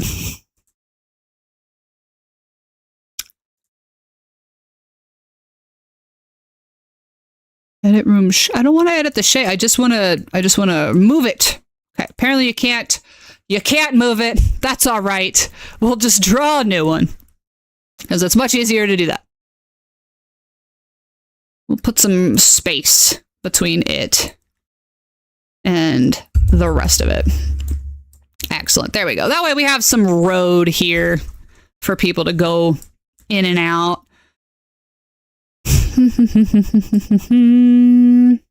Okay. Excellent. We'll put an alley right here, maybe? What does that look like?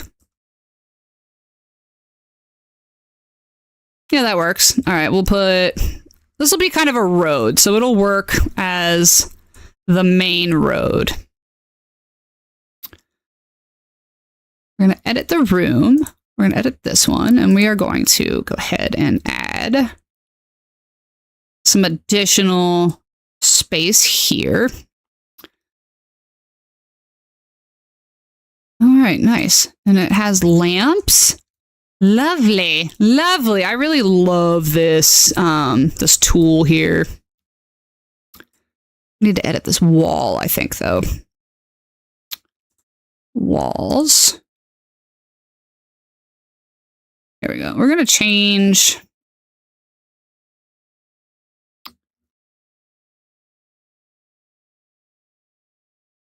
How do we edit this?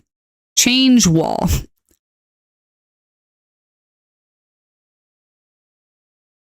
Yeah, we're going to change the whole wall to cemetery fence because, you know, Why would you have literally anything else? You know what I'm saying? There we go. And we need an arch.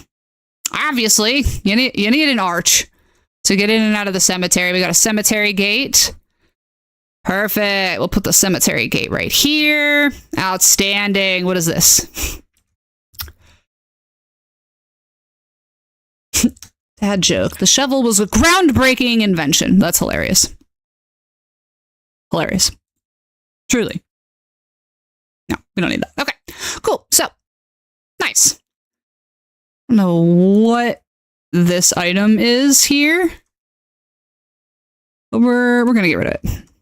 There we go. Okay. Perfect. And we'll put another gate, I think, right there. Iron, blast door, cell door, cemetery gate. Perfect. And we'll put that there. Cool. And then we will lock that one. Nope. We're going to save this map before I get lost. Okay. You can autosave. Yes. I would love to enable autosave before.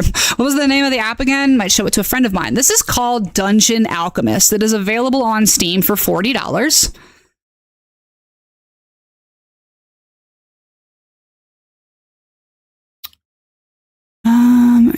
Actually, I don't like the alleyway thing here.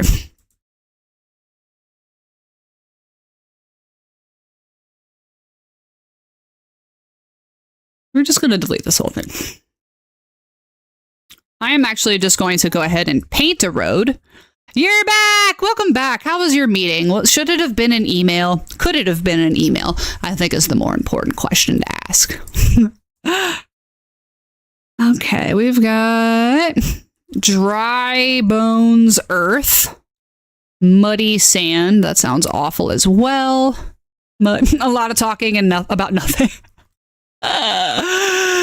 I don't miss that at all. Here we go. A ruined road. That's what I'm talking about. Muddy bricks. That sounds... No! Muddy bricks. Change that. I guess you have to do it that way. All right. Well, whatever. Fine. Fine. Allie, we are going to... Here's what I'm going to do. Here's what I'm going to do. Okay.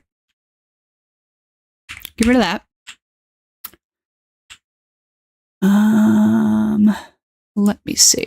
We're going to take this. What is happening right now? Why are we not working?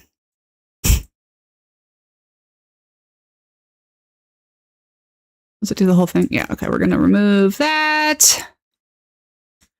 We're going to remove that. And I'm going to build a whole new alleyway. That's what we're going to do. An alleyway. We're going to avoid... There's not going to be any walls, windows, or doors. We are going to have a floor. We don't need roofs. Maybe a couple props. Nah, I'll build that in manually. Okay, so we're going to build an alleyway. This is the main road coming into town. Stone walkway. Perfect. Now we're going to edit it. And we're going to build some more over here. And there. Okay. And this is going to be the main road through, but we're going to have that one there. That's a little walkway out. And we're going to do just like a little main causeway, or a little main causeway out of there. Perfect. And then we'll do another really short alleyway, I think, this way, because we're going to have some other buildings but I'll do that later. All right, so we've got some road. And I wanted to edit the floor of that road because I think I like muddy bricks a lot better than whatever that was.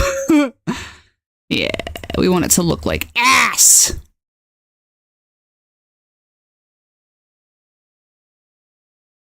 No. Nah, I like muddy bricks. Looks real crappy. Perfect. Okay. So we've got a little priory here. We'll leave that the way it is. What else do we need? So I think what we're gonna do is put another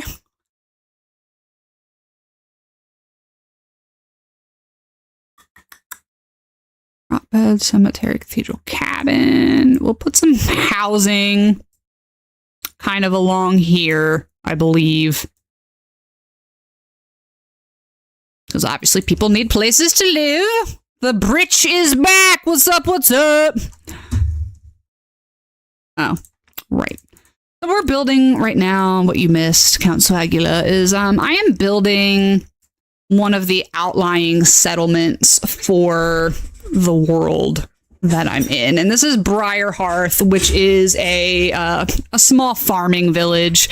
But again, this is a world where everything is shit, nothing grows except for a few crops that I've built into it. Most of their food is a like a dark bitter rye to make whatever you do with grains. They use it for beer, they use it for bread. Mushrooms, because those grow in the Shadowfell really well, and this is our combination mushroom farm.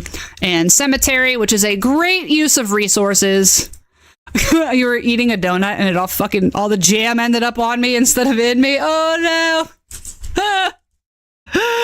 Have you tried like getting the food like into your mouth? How are you eating the donut is my question, right? Because like, come on. Okay.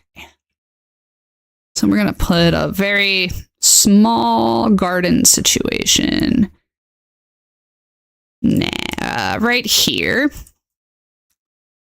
That looks a little too nice. You know, I think this is what they mean by garden is actually in the British sense of the word, which means yard. I'll put a little situation over here. So we're going to do a couple of housing. I think we need. And then we'll put a small neighborhood kind of over here. House. Don't judge me, the motherfucker squirted. It ain't my fault. Ew. Okay, we'll put a little house here. That one doesn't have a bed, so we'll have to add that. And for some reason, it put the front door over here, which I hate, but that's okay. I digress. And this is all going to be pretty densely packed housing, I think. Yeah, that's what we'll do. And then we'll do another road. So I'm going to build the roads kind of around where we're going to be having this. So we'll say these are like a series of old townhouses, maybe. Farmstead, farmstead, farmstead. Okay.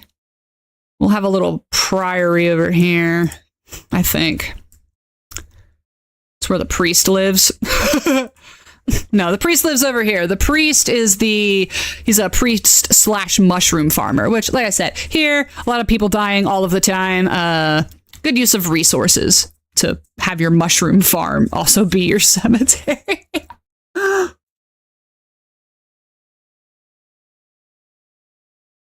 What is this? Yeah, okay, get rid of that. All right. Let's add some more road. We're going to put that there. Okay, we're going to put some... No. What is that? No! Okay. Why is my alley, this specific alley, doing that? I don't want walls. Ah, that's why. No props. No walls, just ground. Perfect. That's why. So we got front door here. We've got road.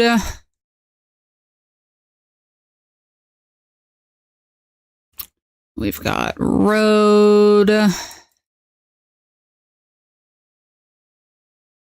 Let's fill that in. Why not, right? And that is going to stretch back out into the main causeway over here. Boom, boom, boom. Okay. Yeah, I like that this allows you to build a town as well. You know what I mean? All right, this needs a door. The door, for some reason, they put over here. It's not very intuitive when it comes to, like, you know, doors. But we'll work on it. We'll work on it. Let's add a door. Cabin door, wood door, single door. Yes, beat up old cabin door. All right, banded door. Perfect. That's where that shit goes. Bam. Okay, there's just a water skin lying on the ground, which means somebody gave up. Let's add a bed. Structural, storage, lights, furniture. Baths, beds. Here we are. No, we don't want a furnished bed. We want, like, decrepit. No, that's very fancy. Very fancy indeed. Excuse me.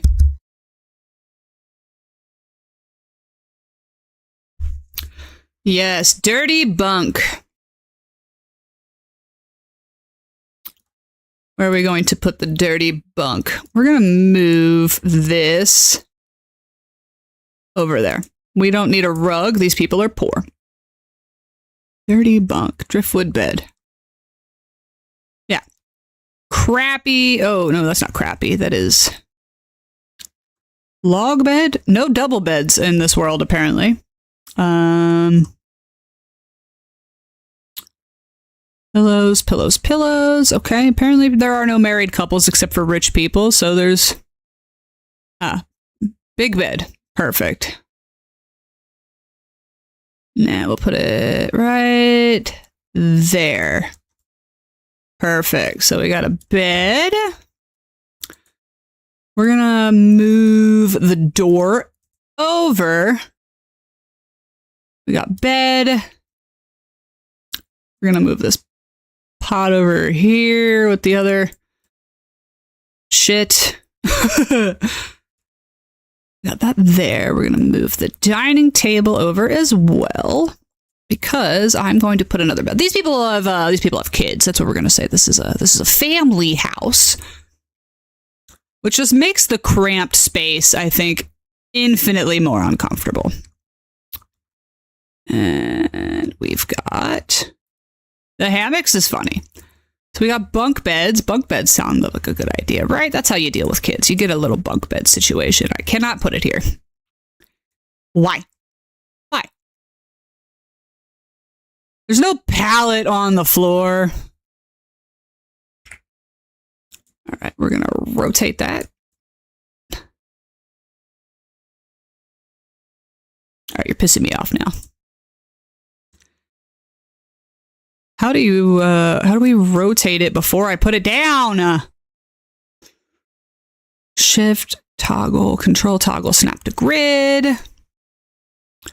Okay. Okay. You know what? We're just gonna put that there. We're gonna rotate it here. And we're gonna put that in there. Perfect. All right. So they've got a kid. This single person. So we don't need such a big table, I feel like. We'll just, and who's money for beer in this economy? Beer, please.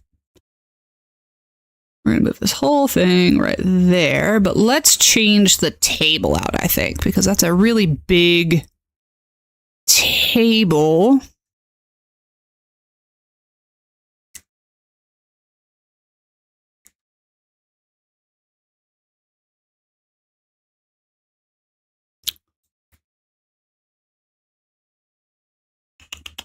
Feline bed. They have a cat bed. That's cute. That's a cute addition. Cute addition. I'm in beds. I need religious, screens, gardens, latrines, fonts, beds, desks, shelves, cupboards, benches, chairs, counter, tables. Here we go. All right. Do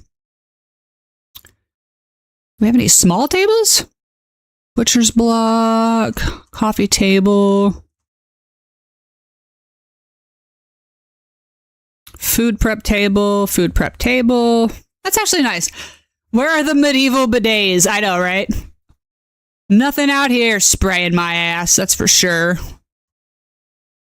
You know, that's just, if they wanted to afford a bidet, they should have really thought about that before becoming peasants. You know what I mean? I'm just saying. These are really large. Ooh, that's a cool side table. Perfect. Let's do that. Let's add some chairs because it's just the one guy.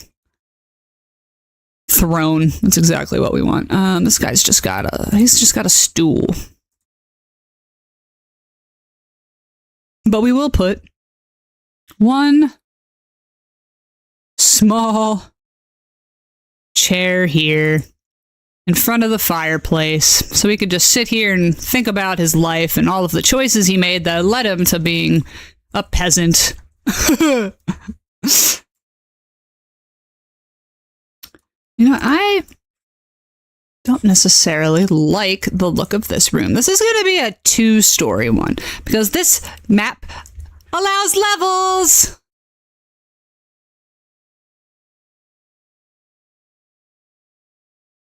Now I'll put some over here. That's what I'll do. Perfect. Okay. We don't have a bed here.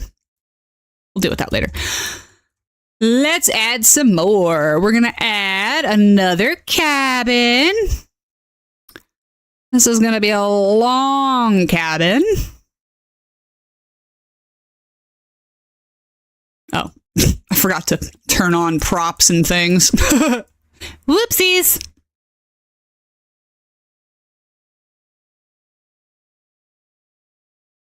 I feel like that's a wildly large fireplace, in my opinion, don't you? For poor people, we don't have room for that.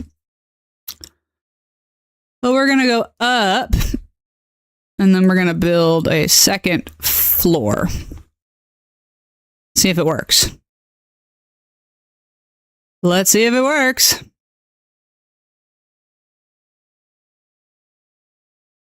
It froze.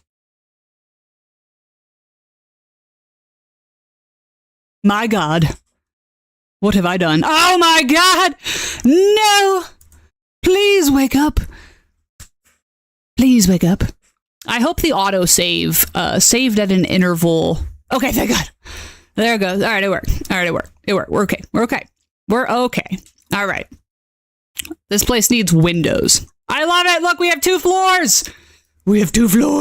I'm interested to see, once I finish building this town, how Foundry handles the levels, because I do have levels installed, but we'll see what happens. Okay, so we need windows. I forgot to build any windows into this place. Wood windows, perfect. We'll put a window.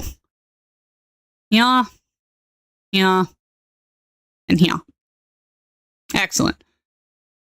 And then we will go upstairs. Okay, we're going to get rid of whatever that is. And we'll put a window here, a window here, window here, and here.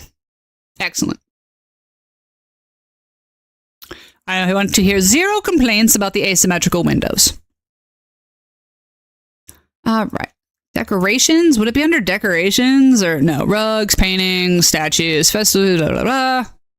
Would it be under lights? Lanterns, braziers, torches, ceiling lights, torches, lanterns, abstract, structural, I could build bridges. All right, fireplaces. Perfect. All right, we're going to delete that because this is way too big. We want crappy little poor people hearths. Here we go. That's better. That's smaller, at least.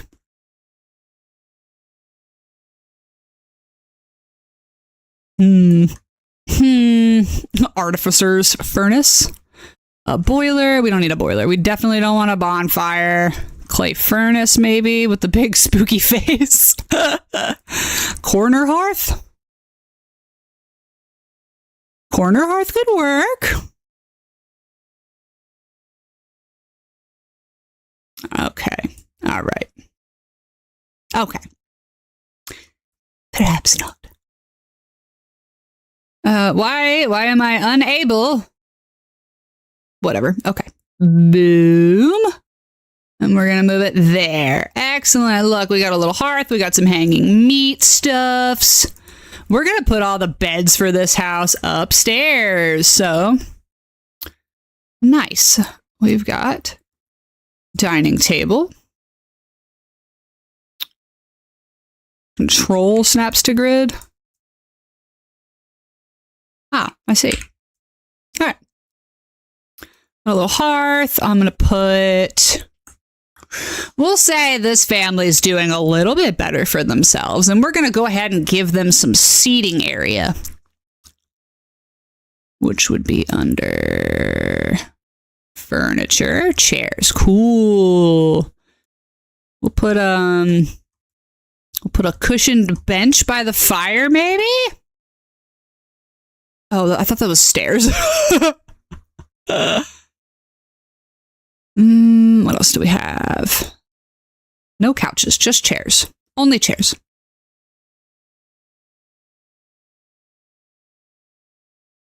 Put an old chair here. And then we'll put another one right there. And we're going to rotate it towards the fire. That's where mom and dad come to hang out at the end of the day. You know what I mean? We're just going to sit by the fire and relax and lament over our circumstances. Stairs. Mansion stairs, no. Okay, we got stairs. Oh, and it builds where the stairs go automatically. Yas. Yas. Okay. So we'll delete that. We don't want this rug because, again, these are poor people. I don't know what that is, so we'll just get rid of it. Campfire. No, they certainly wouldn't have the head of a boar here. Okay, let's put some beds. This is a very large family area, so we'll say that a bunch of people live in this house. And where was beds? Here we go.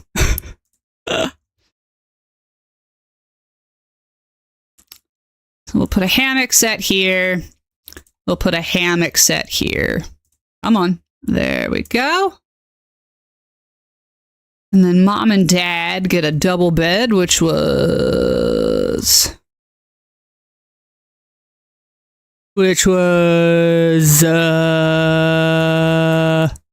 I'll have... there it is. Okay.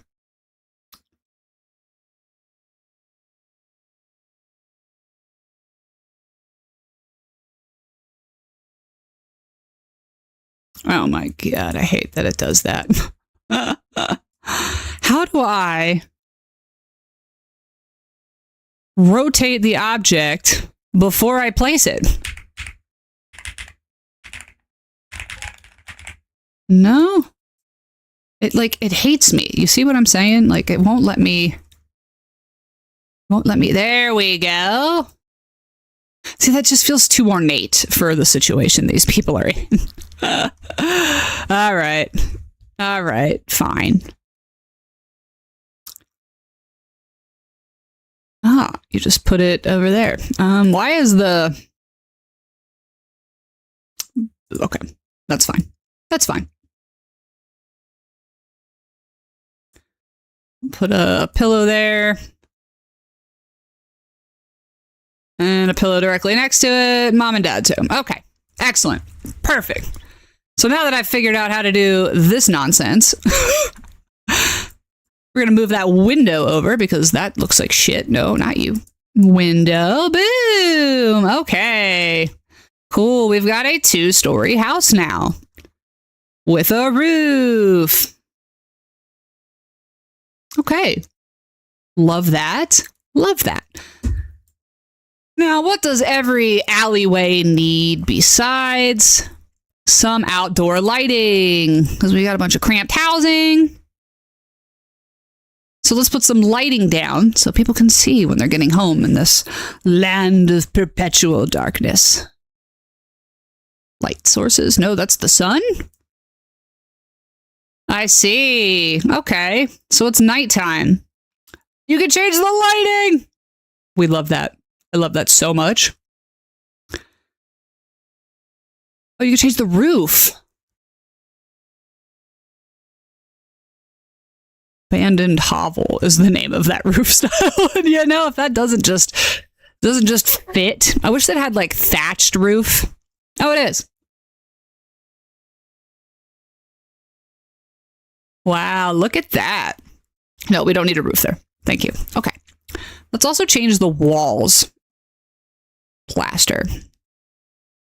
Excellent. Old plaster. Yes! Excellent. Boom, boom, boom. Oh, I gotta... Whoop. This map is really big and it's starting to make my computer run a little bit slow, but it's the name of the game, baby. Okay.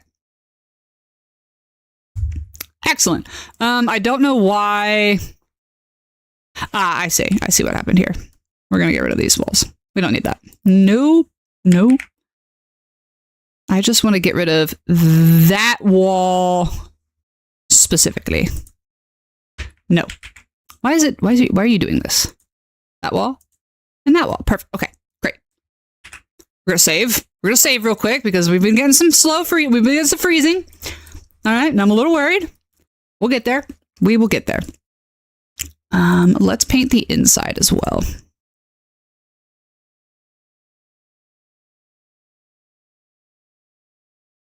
Inside of the hovels are also going to be old plaster.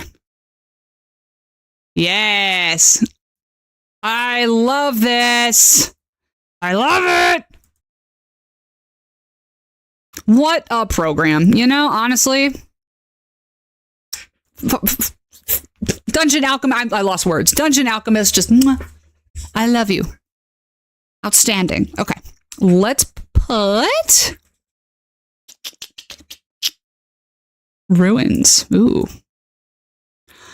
Ah, okay. So we can do broken plank walls. That's cool. Destroyed masonry. Shitty old planks. Ruined plaster. Scorched plaster. Oh, wow.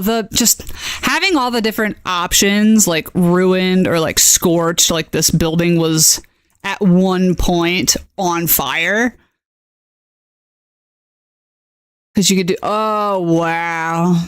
Oh, wow. Yeah. Yeah. It's good. It's good. All right, what was I? Doing lights. All right, so we want torches outside. No, those are standing ones. Braziers. No. I want sconces, wall-mounted torches. Here we go, wall-mounted lanterns. That's what I was looking for. Cast iron lantern. Yeah, that's kind of sufficiently spooky, I think. But I want the lighting to be particularly creepy. So once I bring it into Foundry, we're going to do something real spooky with it. We're going to change the color of the light that it's emitting. Yeah. Wonky wall light. I don't get the area is shaping up nicely. Thank you. We're going to put a light here. Okay, we are going to duplicate wonky light right here. We're going to put another one over here. And another one right here. And now the reason you do that is because when you pull this, I did it as an experiment the other day. When you pull this into Foundry, it also automatically records where light sources are and puts the data in the game. So when you have the map come up, the light sources work and you can light the area up as appropriate. And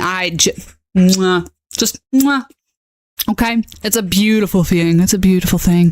So I'll show you, right? So now at night, we have some light sources. So it's not so,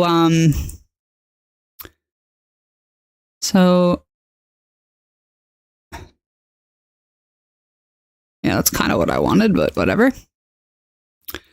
You know, I don't like the way that these lanterns aren't actually illuminating anything but the wall behind it. Oh, no, it is. You can see it on the ground. Okay, so apparently we just need more lanterns. We'll put one right here. Yeah, it's shaping up a little bit nicely. Okay. Wonky light. Yeah, there's some light. But again, this is a dim, dark, and very spooky place. So, okay, cool. So you can see the dynamic lighting right here. You have, why is it doing this? Get off of this. I don't want this. No, don't show the abstract light. Stop. There. Okay. So you can see here the fireplace, for example, it illuminates the space that it's in, as well as this candle here is illuminating the space that it's in. So you can see kind of the light on the ground. And when you pull that into Foundry, it also illuminates from there, which I think is just chef's kiss. That pairing, name a more iconic duo than Dungeon Alchemist and the VTT that you can spit your maps out into. It's fantastic. What a great tool. I'm really pleased with the way how far we've come in doing all of this. You know what I mean? The only thing I don't like about it is there aren't any animals. So you have nature, and then when you click on animals, it's just like eggs? Like there's no pigs. Clouds, winter, rocks, mushrooms, plants, trees, plants, flowers, skulls. But no. Do I have to get more? I probably have to go online and download more assets for this because I'd like to have, you know, some. Put a cart. I'd like to have more like animals in general. This is supposed to be a farmland and they have no animals? Come on. But that's okay. Okay, cool. So we got that. We gotta have a cart. There's a little cart here for the mushrooms. I need to fill up some of this space though. This is a farming village, so everything's pretty desolate. I'll change the size of the map later. Guess what you're playing? I'm feeling Hello Kitty Adventure Island. Is that what we're playing?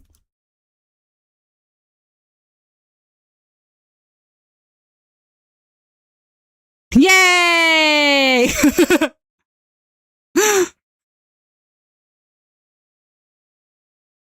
All right, we'll put another cabin right here. And then we'll do one here. Actually, you know, I won't. I am going to put Wonky House. What does Wonky House mean? I'm really curious to see what Wonky House is supposed to be about.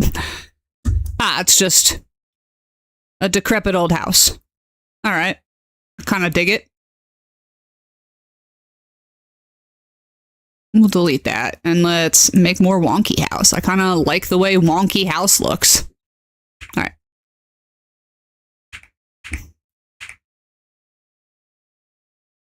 We'll put Wonky House here. I love it. Put a wonky house right now. And we'll put a wonky house right here. Yes, we've got some wonky, decrepit houses. Excellent. They need beds, though.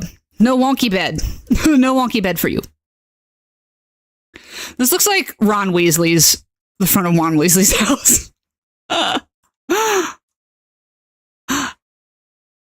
So how is Hello Kitty going for you, Moe and Echo? Are you having fun?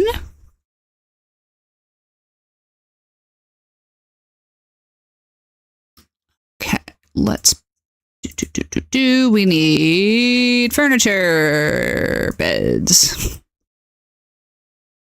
Put a bed there. And then we'll put another bed, not by the front door. Put a bed here. All right, got some beds. We got some housing. Okay, this is a little housing area where some of the villagers live. Now let's go ahead. Okay. And we're going to turn all that off. We're just going to build some road here, I think. Perfect, perfect. Excellent. We got some alleyway. You're at this point, you're just determined to finish the main storyline. It's kind of tedious. It was starting to feel that way. That is for sure. For sure. It was definitely starting to give tedious. Absolutely. Okay. Here in the... we'll do the main town square up this way. So this is the outlying parts are all going to be the farming areas. So we'll do all that right here. So we'll put right here a small little tavern.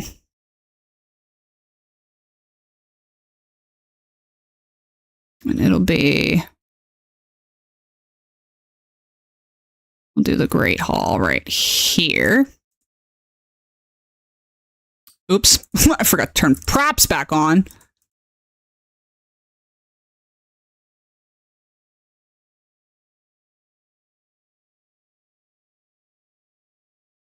All right, we got a tavern. Got a bar, we got some tables. Awesome. We're gonna do ye old shitty brewery and kitchen. So let's do latrine.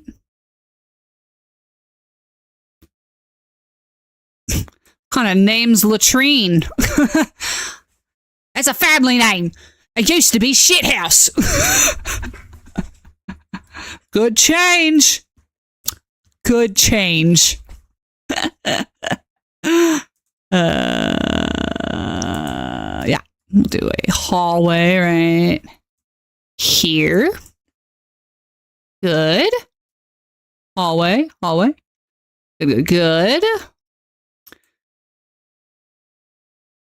We'll do the hallway there. We'll do a whole ass kitchen right here.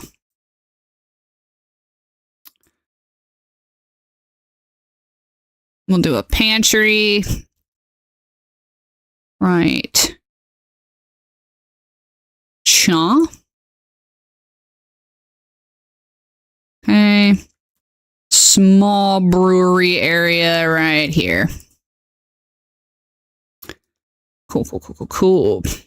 Love that. Excellent. We just need some door. This bitch needs some door. Yeah. Door. We got door. We got door. We got door. There's a door to the pantry already. Excellent. And you see? And then we got kitchen. We'll delete this one. Nah. Yeah. Yeah. Right? That makes more sense. For them to come out from behind the bar. I feel like that would definitely get in the way, though. So who knows? We're going to get rid of this door. Bye. All right. Bam. So now we have a basic tavern. All right. With a latrine and everything. We got two shittas. One major throne shitta. Pantry. All right, well, we have plenty of brewery space here, so we'll just leave that, and then we will change this. Props. We don't need that. Let's do furniture. Garden, accessibility. Oh, they have accessibility. That's amazing. Oh, I need to put stairs in here somewhere, dude. Okay. We'll do stairs right here. Ladder. Stairway, stairway, stairway.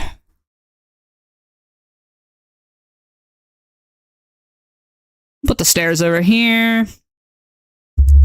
Ooh, sorry. Kitchen. All right, let's move. We're going to move that barrel here. That doesn't really seem like an oven type, but we'll leave it. So let's go. Craft. Brewer's tools. Ooh.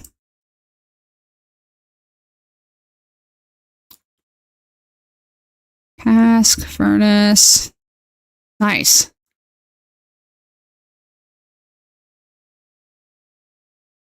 Got the furnace there. And we'll put a wash basin right there. And we'll move this pot. Because I don't even know what that's doing. What are you doing here, pot? We got brewing furnace. Cool. We'll get rid of the storage. And we'll put brewery vats. Ah, okay. Oh, no. All right, get rid of that.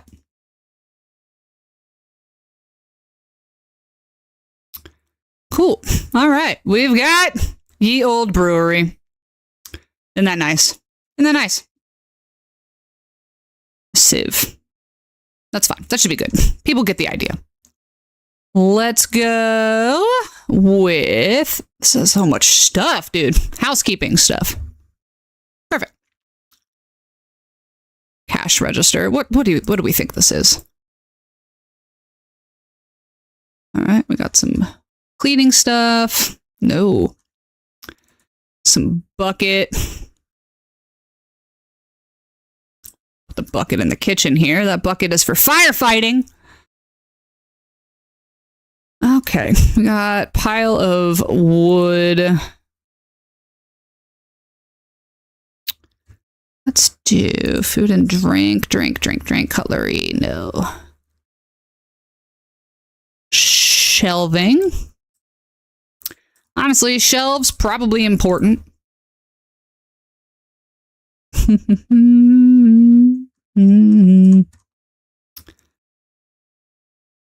Bread shelf, yas.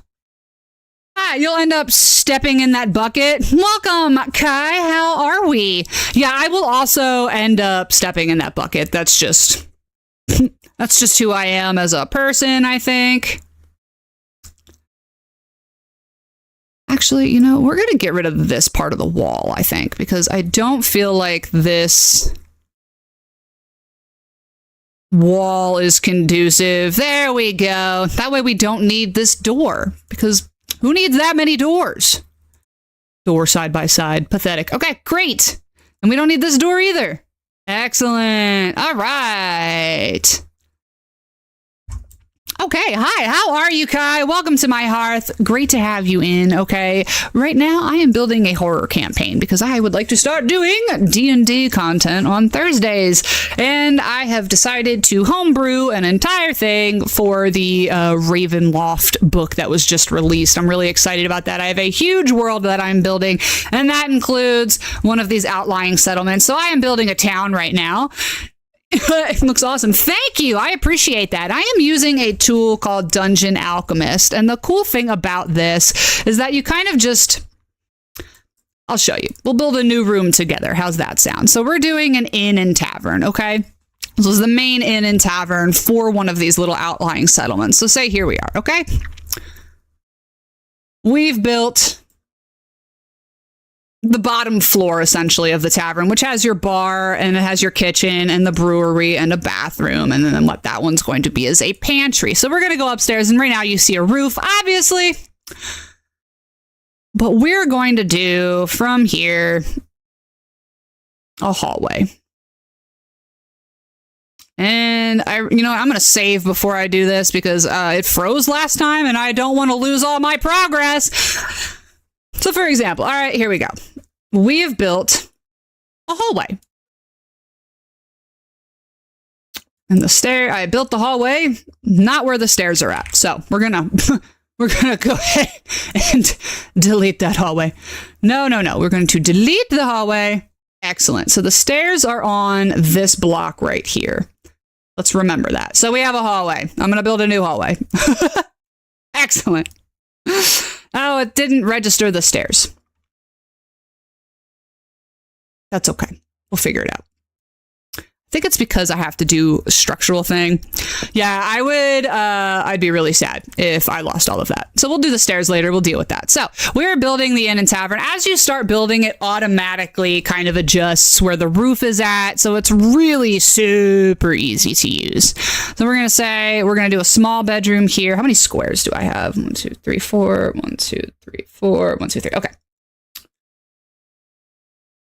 So we'll do a room here. And you can see it automatically adds furniture to the rooms. Now, it's not always the best furniture for the room that you're looking for, but you can go in and edit that later. Really, what I'm trying to get it to do is actually just build the rooms themselves, and the rest I can kind of move around on my own. So we'll say I'll build another hallway here.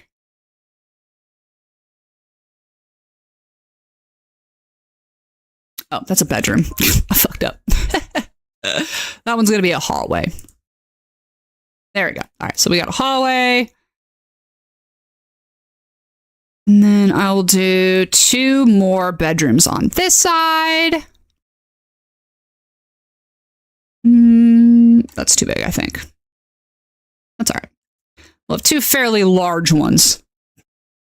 And another one right here. These are going to be like more bunk room. I'm going to make a big bunk room. That's what I'm going to do. I'm going to make a big old bunk room over here for poor people. We're going to put that right there. Excellent. Look at that. All right. So now we got some rooms.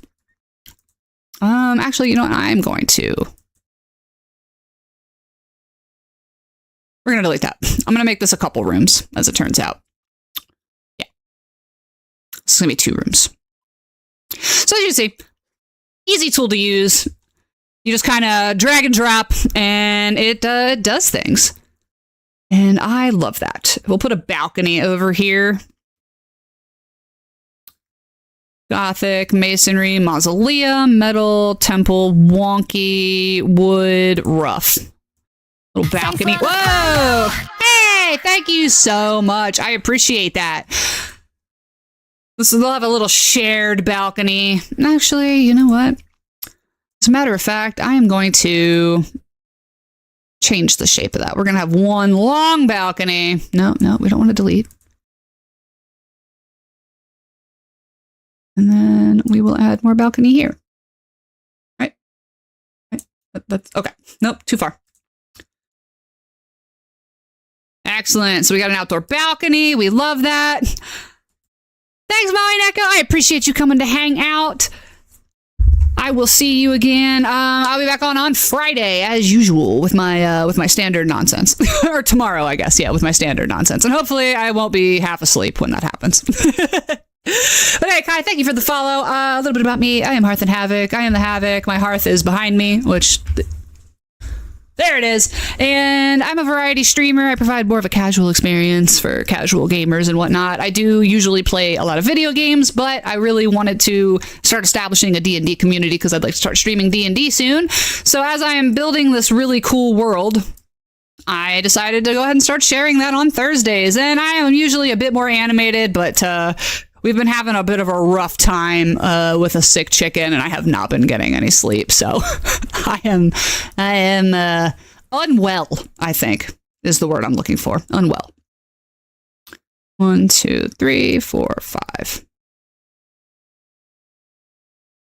All right, we'll do a latrine, I think, because, you know, it's always important to have a bathroom. Nah, let's not do that. We'll have a servant's bedroom, maybe. What kind of rooms can we place in a tavern that we need? Pantry, great hall, hallway. We'll do a bedroom right here. A slightly larger bedroom right here. And then a bedroom, a really long bedroom right here. Awesome. So let's start swapping out some of these doors because this truly looks like shit. We're going to get rid of that door. That shouldn't even be a wall. Why is that there? Wall. Erase the wall. Death to the wall. There we go. Yay! All right, doors. This should not be a double door. So you see, the world starts to kind of fill in as you delete things. So when you delete a door, for example, it's not going to leave an empty space in its wake. It's going to put the wall. It's going to fill in the rest of the wall. We're going to put a door there. Nah, we don't want a banded door. That looks a bit too, door with peephole, gothic door, heavy door, mansion door. No, we don't need all that. Merchant door. Okay, so they have different old door. There we go. I think that's pretty classic, but we need something with locks. Yeah, easy. A nice square door. So we'll put that one there. And again, we'll change this door out. We don't need that. Take that door out. Put that door. Actually, we don't even need that door. Why is there 2 doors? Whoa. We don't need 2 doors. This one already has a door. It's going to the wrong place, though. So let's delete that. Put that door back. Put that door right there. We'll swap these doors out.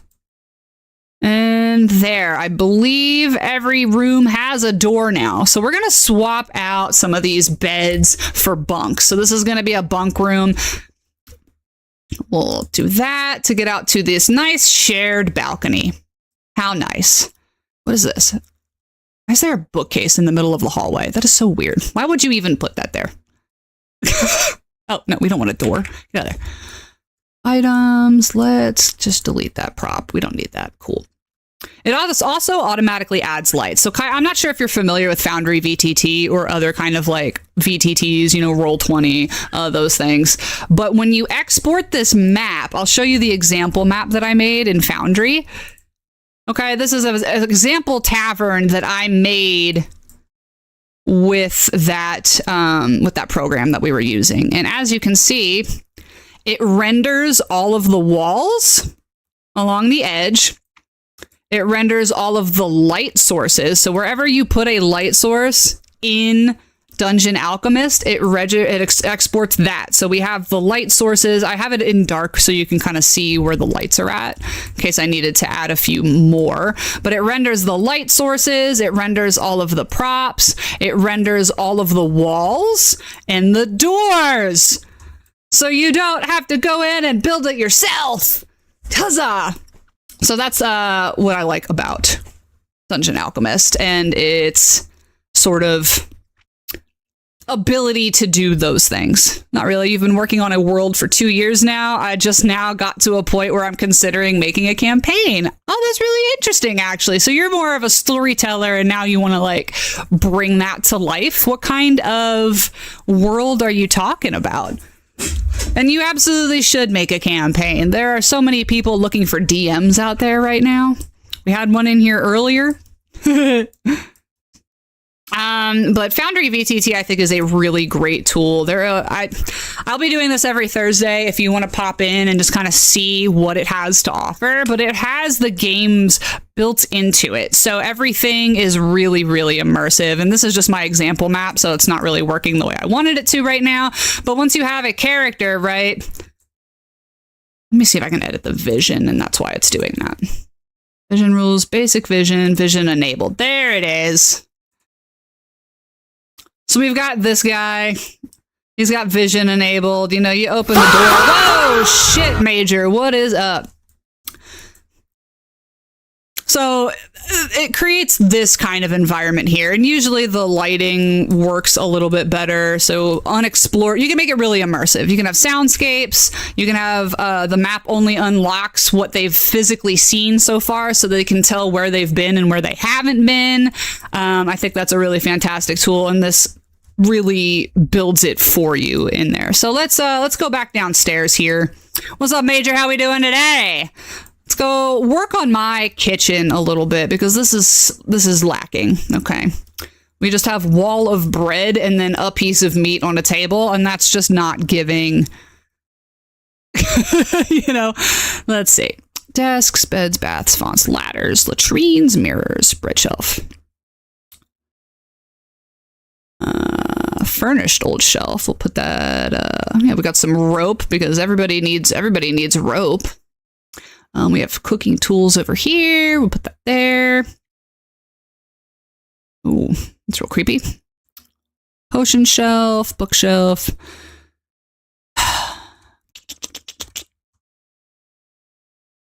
We got a general food ingredients shelf. We will put that. Nope, there's a window there. We're not going to put that there.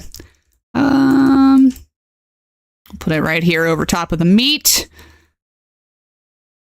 And then let's do desks, beds, latrines, planters. We don't want planters. What about benches? Do we have anything in benches? No, that's for seating. Counters. There it is. Whoa, that's big. Okay, never mind. That is huge. We don't need that. The world I created started out as one massive continent. A god was killed in the center of it, splitting the continent into 3 continents and an island. The 3 continents have 3 different societies, and in the center where the god died, you can see its skeleton in the center of a massive... Oh, that's really cool, actually. That is very cool, dude. Wow. So, like, what's the lore that you'd be trying to do? How do I... Can I zoom? There it goes. All right. We got bread. Here's what I'm going to do. Okay. Let's move. We're going to move that over here. We're going to get rid of that. And that. We're going to put that over here. Let's do... I forget where. I think that was under structural. We are doing a stove. That's a huge oven.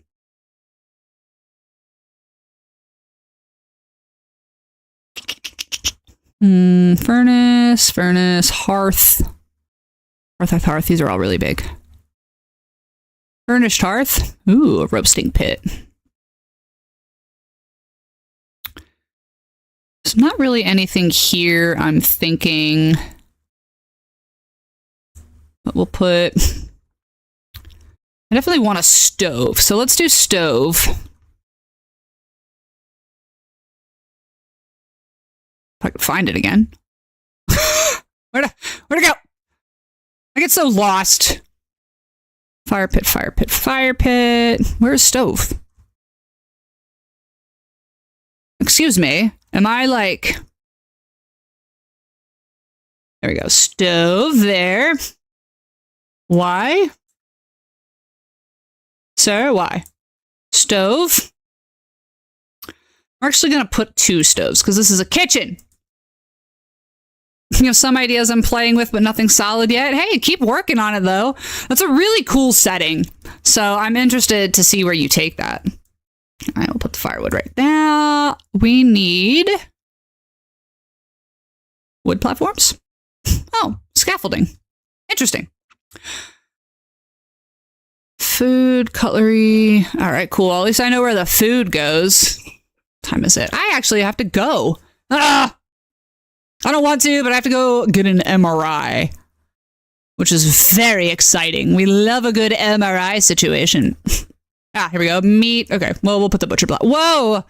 The game failed. All right, well, if that's not a sign to leave, I don't know what is. You have more details. It's just a lot to type. Hey, I hear you. Well, hey, if you are interested in discussing it, I have a looking for group section in my Discord if you would like to talk D&D. please feel free to join us. Well, since the game died, I guess your map has been saved. Well, thank God for that. All right. I guess that's a sign I need to go because I do actually need to go. So we will call it there. Thank you for everyone who came to join me. The game said to get your MRI. It did. Yeah, the game definitely said get the fuck out of here. So I'm going to get out of here. I appreciate everybody here joining me today. I know this was kind of an off day for me because I wasn't feeling very well and I wasn't going to stream, but you know, it is what it is. They can't all be winners. You know what I'm saying? So I'm going to go ahead and call it here. Let us find somebody to raid real quick. Who do we have that's on that I can go say hi to? Ooh. Oh, there's no... Oh. Okay, there's some people playing D&D. Let's try and find somebody that maybe doesn't have a lot of viewers for their D&D right now. And go say hi to them. This is the first one that came up, so we're just gonna go say hi to wherever these people are. Are they in English? They're doing a horror. Oh, it's in. Okay, never mind. It's in German, so I don't know what we're gonna be able to do with that. Okay, fine. There's a lot of Germans playing Dungeons and Dragons right now. Apparently, a new undead world. Okay. Well. Quality. Oh my God. They're literally all in German. Can I filter by English? Maybe. Let's filter by English. Not many. English. Okay. Perfect. Sorry. I appreciate you guys sticking around while I deal with this right now. I definitely want to make sure we go say hi to other people playing D because like I said, I'm trying to do a little bit more D&D, especially on Thursdays. They're doing a Minecraft D&D. This person's in Canada, and they are also by themselves. Enter the Dale. All right, cool. We're going to go say hi to whoever this person is. I've never met them before, so I have no idea what their streams are like, but they're playing D&D. So let's go say hi. Anyway, thank you guys for coming in. I really appreciate it. I will be back on tomorrow for my usual bullshit on Feral Fridays. We're going to be playing some Baldur's Gate 3 as usual. And if you like my D&D content and are interested in seeing more of it as I build this world and build a more bigger following, please join me every Thursday for my TTRPG Thursdays. Anyway, let's go. We're going to go say hi to Chronic Cust TV. Or Cust TV. I don't know. Let's go say hi. Yeah. Love you. Bye.